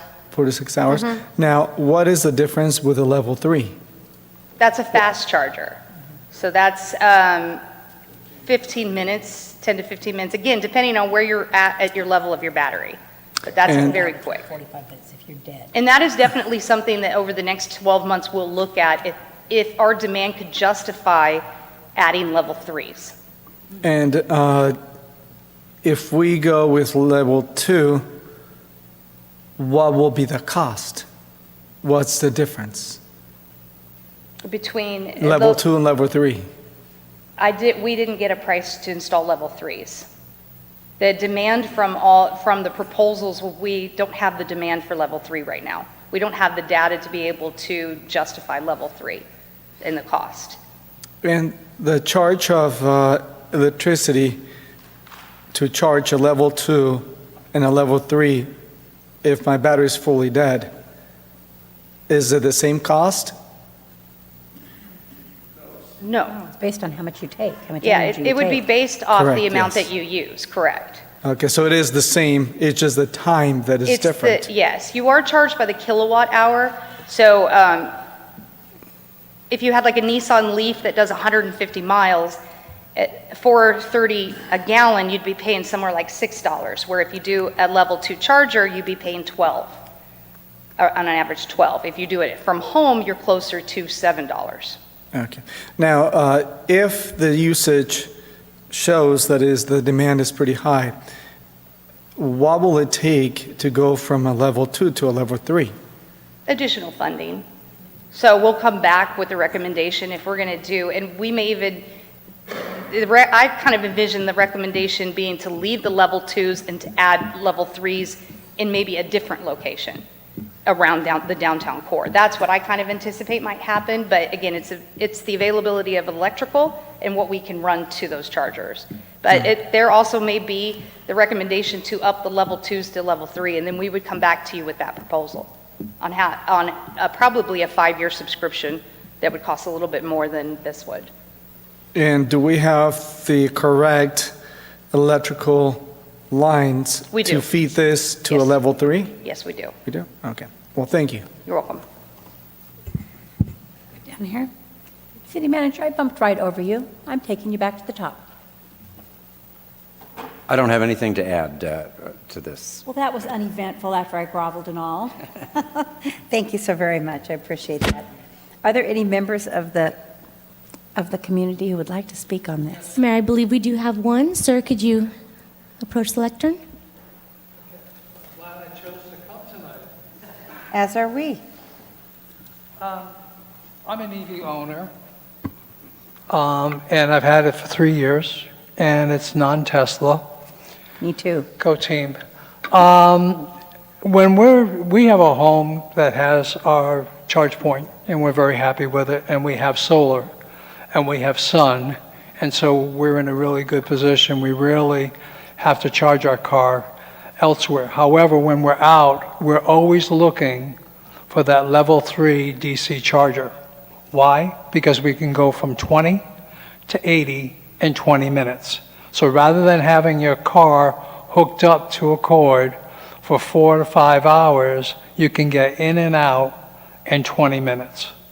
Now, why I say 80%? They discourage you to go to 100%. They figure most people, that's the amount of range they're going to need to go from where they are to the next charging station. And so they slow down and they ratchet down the speed of how the charge will go into your car. Once you hit 80, 85, it starts trickling down because they want you to move on so that someone else can back in and use that charger. So I would strongly consider rethinking this, getting ahead of technology, and go with the level 3 charger, or at least investigate that.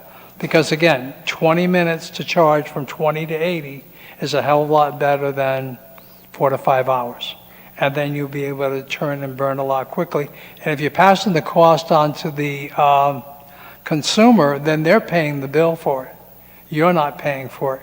And on my car, I can actually look for chargers, so I would be drawn to the Cathedral City parking lot and say, hey, there's a level 3 charger here. I want to go here instead of down the street at the casino. That's just my experience, okay? Thank you, sir. Are there any other members of the public that wish to comment on this item? And I see none, Mayor. Based on his statement, does anybody have any further questions? I do. I think that we should probably, before voting on this, to explore the possibility of bringing this back after we get further information as to what will it cost, what will it take to install a level 3. I thought we did. Oh, okay. I was incorrect in the statement with the electricity. We do not have the electricity that would have added additional cost. That is my correction to that, to get to the level 3. Okay, got it. Yeah. So there is a grant program that both Amanda, our grant specialist, and myself were on a call today that provides grant funding. We're exploring this to help agencies, both public and private, facilitate putting in the infrastructure to be able to put level 2 and level 3 chargers in. So we're exploring that. But right now, as it stood with the 4, we probably may be able to put 2 or 4 more level 2s in, but the kilowatt hour availability out of our transformer, we're probably going to need another 500 kilowatt transformer. Oh, thank you for that explanation. Before you sit down, what was the rationale? Because when you come and park someplace, in our case, if you're going to Taste and Sounds, or I guess if you're going, someplace right or to Luchador or something like that, that makes sense that you could put it on a level 2 and you can go away for a couple of hours. But the vast majority, I suppose, of the people in the parking structure are there because they have an event, because they're going to go someplace. I mean, you don't just drive into a parking structure for no reason. So now those people have a couple hours that they would have to wait to charge. I mean, it does make me wonder what it would take then, not today, but in the near future, to maybe put in a fast charge so that our citizens, our employees, whatever, has that opportunity for quick charge and on your way. So this is a great low-cost effort to evaluate the usage in the parking structure and find out what the demand in the area is. With all these grants coming out now, and then chargers coming out more, it becomes a competition to have the right location with the right charger. So, but in all fairness, you're only going to find out who uses level 2.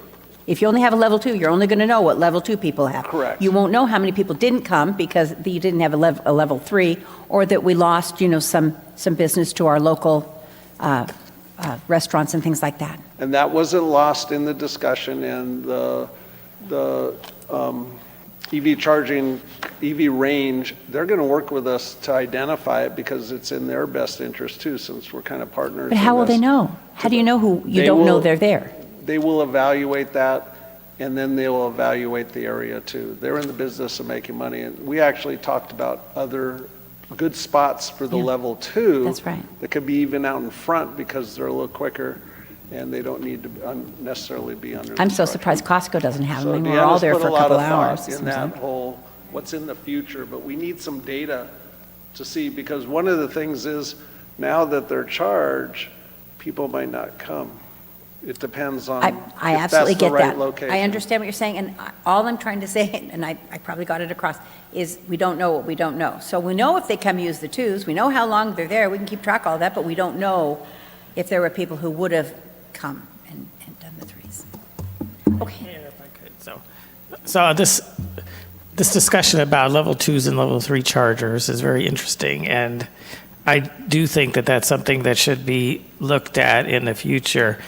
But I think in a broader sense, I don't know why we would want to at this point set something up where people can come and charge in 15 or 20 minutes. My guess is the idea behind the longer term chargers were to be when people come, they can go to the movies and have an ice cream or go eat at one of these restaurants here that's walkable. They can go to the theater, and they can go and hang out at some of our local. I don't think, my guess is because it's a parking lot that serves a movie theater, sit-down restaurants, City Hall, where you may have a meeting or maybe staff, involved for part of the time using it. CV Rep, those areas that it wasn't really thought of as let's make a place where people just come for 15 or 20 minutes. Now, I think that's probably the way of the future, and so I can see some value in exploring that. But at this point, I don't see that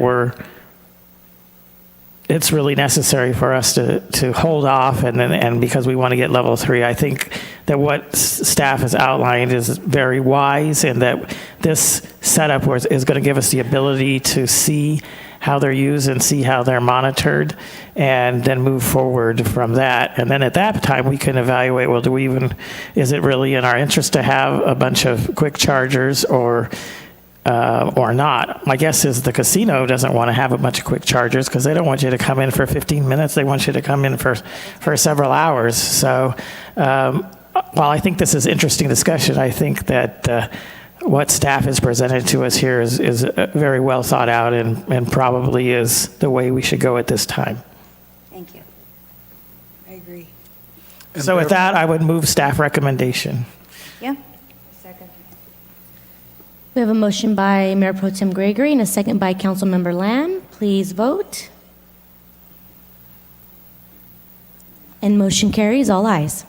Thank you very much.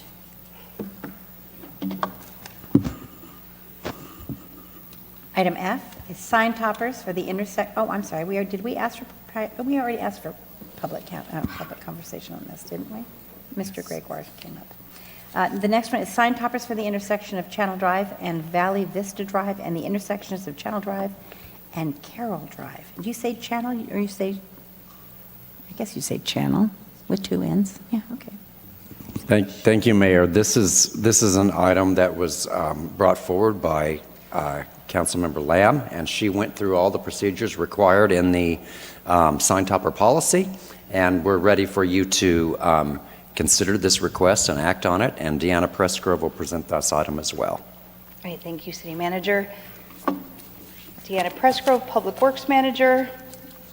Back in 2020, the City Council adopted the street sign topper policy. The street sign toppers are signs placed on top of the street name signs. They do not change the street name. As you can see here in the picture, this is Candy Cane Lane off of Minerva. The information on the topper may be designating a special place, street, neighborhood, district, subdivision, or commemorating a special person or achievement. Toppers can build community identity and pride, cultivate an awareness of the designated area, and many times act as a reminder of the diversity of neighborhoods within a city. The city has sign toppers at the following location. We've got Candy Cane Lane, Minerva, Angus Pelton on F Street, Van Samuelson on Grand Avenue, Ocotillo Square, all around that community, Bill Anson Way on San Jacinto and Van Fleet, Tim Townsley Way on San Jacinto at Cathedral Canyon and San Jacinto at Glen, and Joe Novak Way at Bel Air and Grandview and Bel Air Valley Vista Drive. Councilmember Rita Lamb has submitted a sign topper application requesting that the city recognize 2 community influencers, and as part of Councilmember Lamb's application, she stated Cathedral City is a premier place to live, raise a family, and do business. Since incorporating in 1981, steps have been taken to enrich the community and enhance residents' quality of life. A particularly powerful step in recognizing the contributions of notable residents and thus ensuring that their legacy and contributions live on.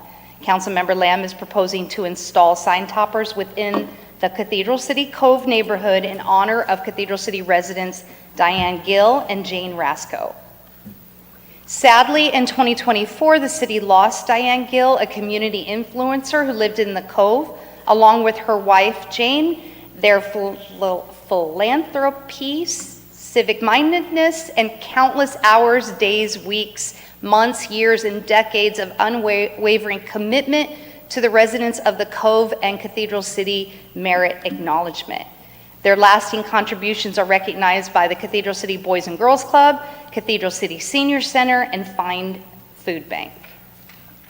Residents of the Cove have benefited from their tireless advocacy for the Cove Community Assessment District, which was formed in 2004, sewer systems, flood control improvements, curb and gutters, new roads, making the community safer, more resilient, and environmentally sound.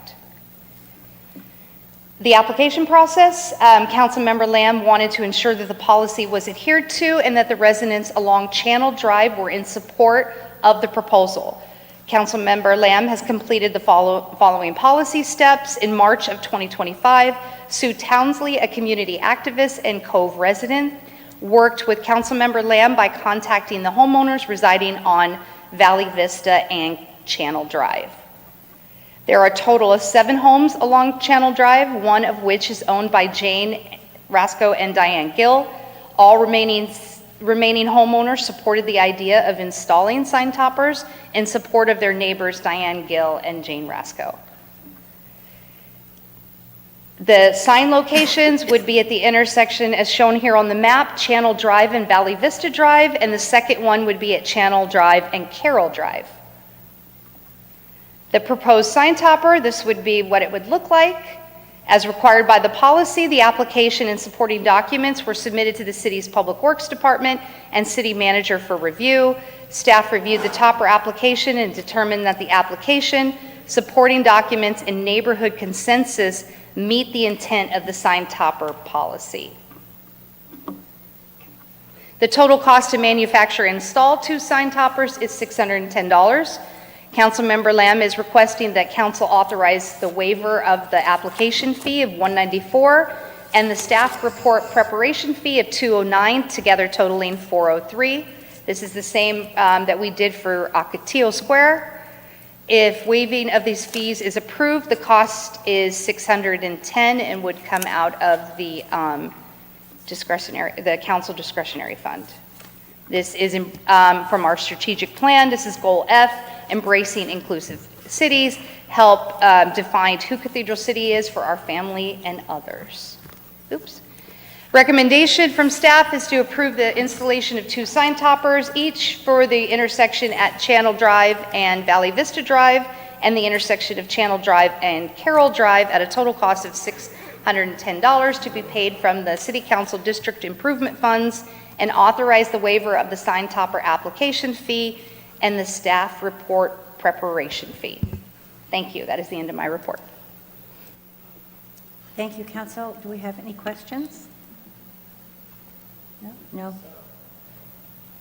So I would just say that thank you, Councilmember Lamb, for making sure that that we go through the process. I know when this has come up for these types of things that come up for discussion before, it's not, these types of things are important and they're not meant to be just on a whim, but they're meant to recognize people or areas that have significance to the city, but also that the city's general fund wouldn't necessarily on its own or out of a public works fund to be paying for it, that there'll be some funding set aside to pay for the actual sign and the installation. I don't have any problem with, since it's been initiated by council, that the other fees be waived. But of course, the other consideration is that the people that live on the street actually either totally concur or a vast majority of them concur, and it looks like everybody was contacted and they all concurred. So I don't think you can do better than that. So thank you again for going through the process and for making sure that it was followed, and that way we can honor these very important contributors to our Cathedral City community. I believe that's all the questions we had. So are there any members of the public who would wish to comment on this item? I did not receive a request to speak form. If you're a member of the public and you wish to comment, please raise your hand. And we do have one. Ms. Townsley?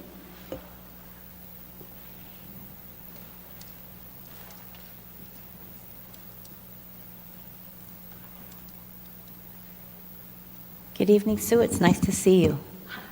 Nice to see everybody. Really, I need to come here more often. Yeah. Mayor Pro Tem, council members. Before I start with this, I need to thank the two of you for going to Grocery Outlet. I am the cereal lady. I work it every Monday, and I give away about 100 boxes a week. So, thank you. Now, it was a pleasure working on this project. I learned that Jane and Diane did not just support causes, but they championed them with their influence, their expertise, and their drive. I want to thank Art Gregory for asking me to see the project through. I want to thank Rita Lamb for doing all the heavy lifting. And then I want to thank Bill Humphreys, because although I got some credit there, it was Bill Humphreys who went to every house on the street and got all of their approvals. My request to City Council, when a motion is made, is to please ask for a third sign topper. The point is that the third one will be framed and it will hang in Jane's house. And in the past, people have been deceased when these things happen, and Jane is alive and well, and it would be really nice to have it in her home. There is a fan of Jane's in the Cove who is willing to pay for the third topper if the city can't do that. I also believe that when this was all being put together, it was supposed to read just Jane and Diane Way. I don't know. So I suspect some other people will want to talk, though. So thank you all. Okay? Thank you so much. Council comments? Are there any other members of the public? Yes, sir. Please approach the lectern.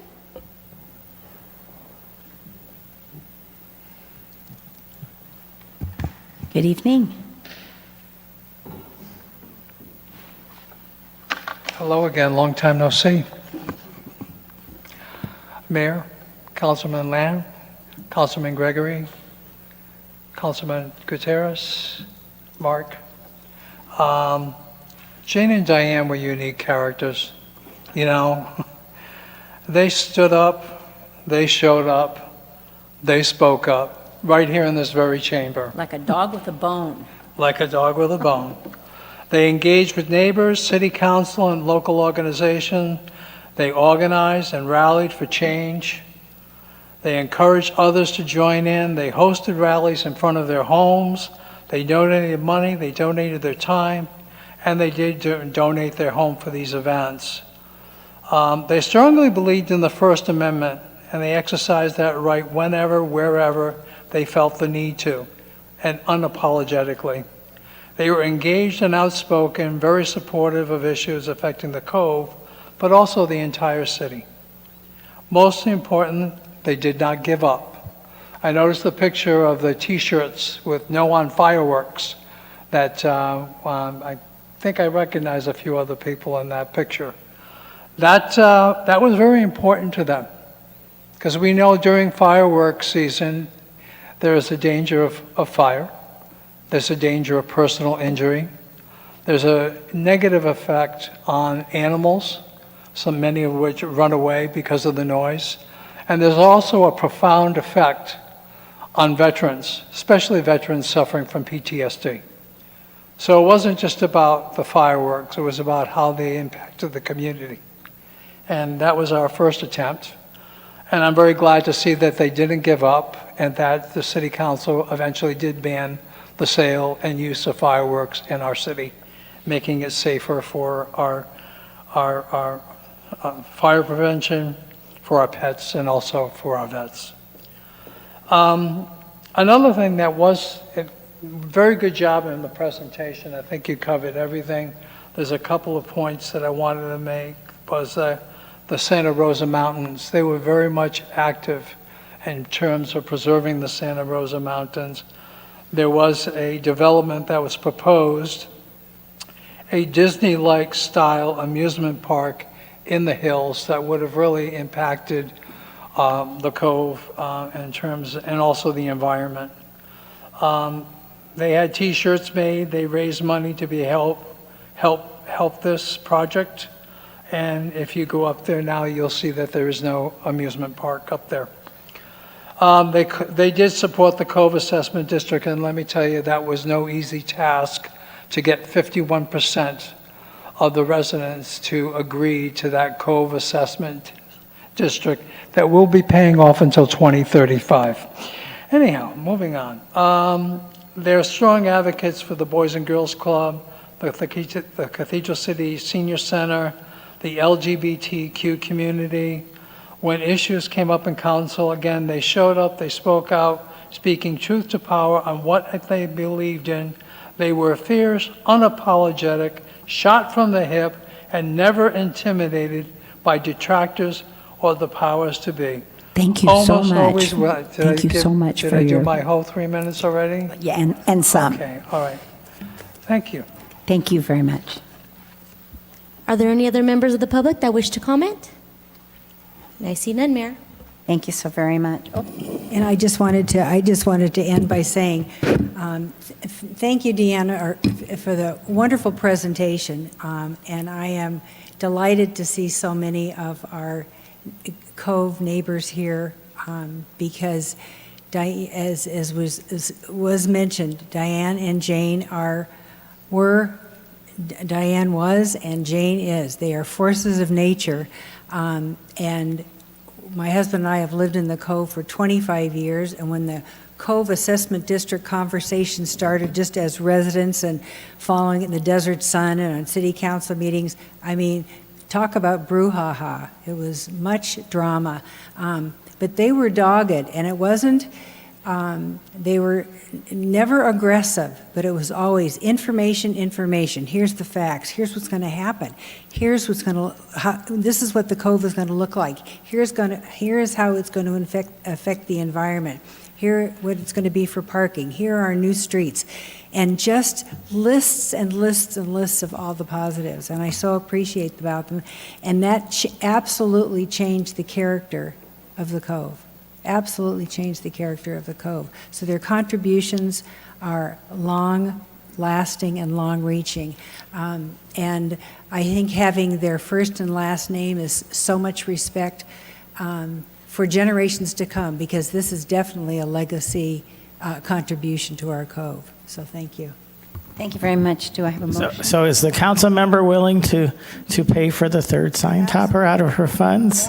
Then I would move that we approve for the installation of 2 sign toppers and a third one that is then to be entrusted to the care of Jane Rasco, as outlined in the staff report. Second? I second that. Thank you.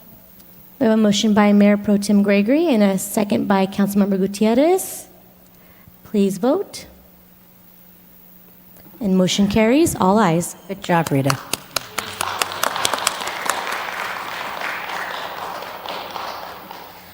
Here's my favorite issue of every agenda, the future agenda items, because we know that's the last thing on the agenda.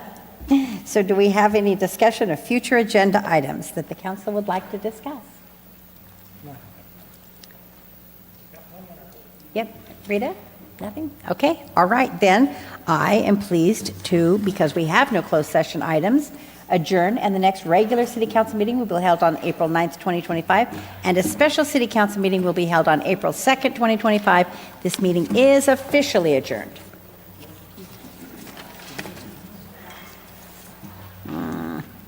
When do you leave for Orlando?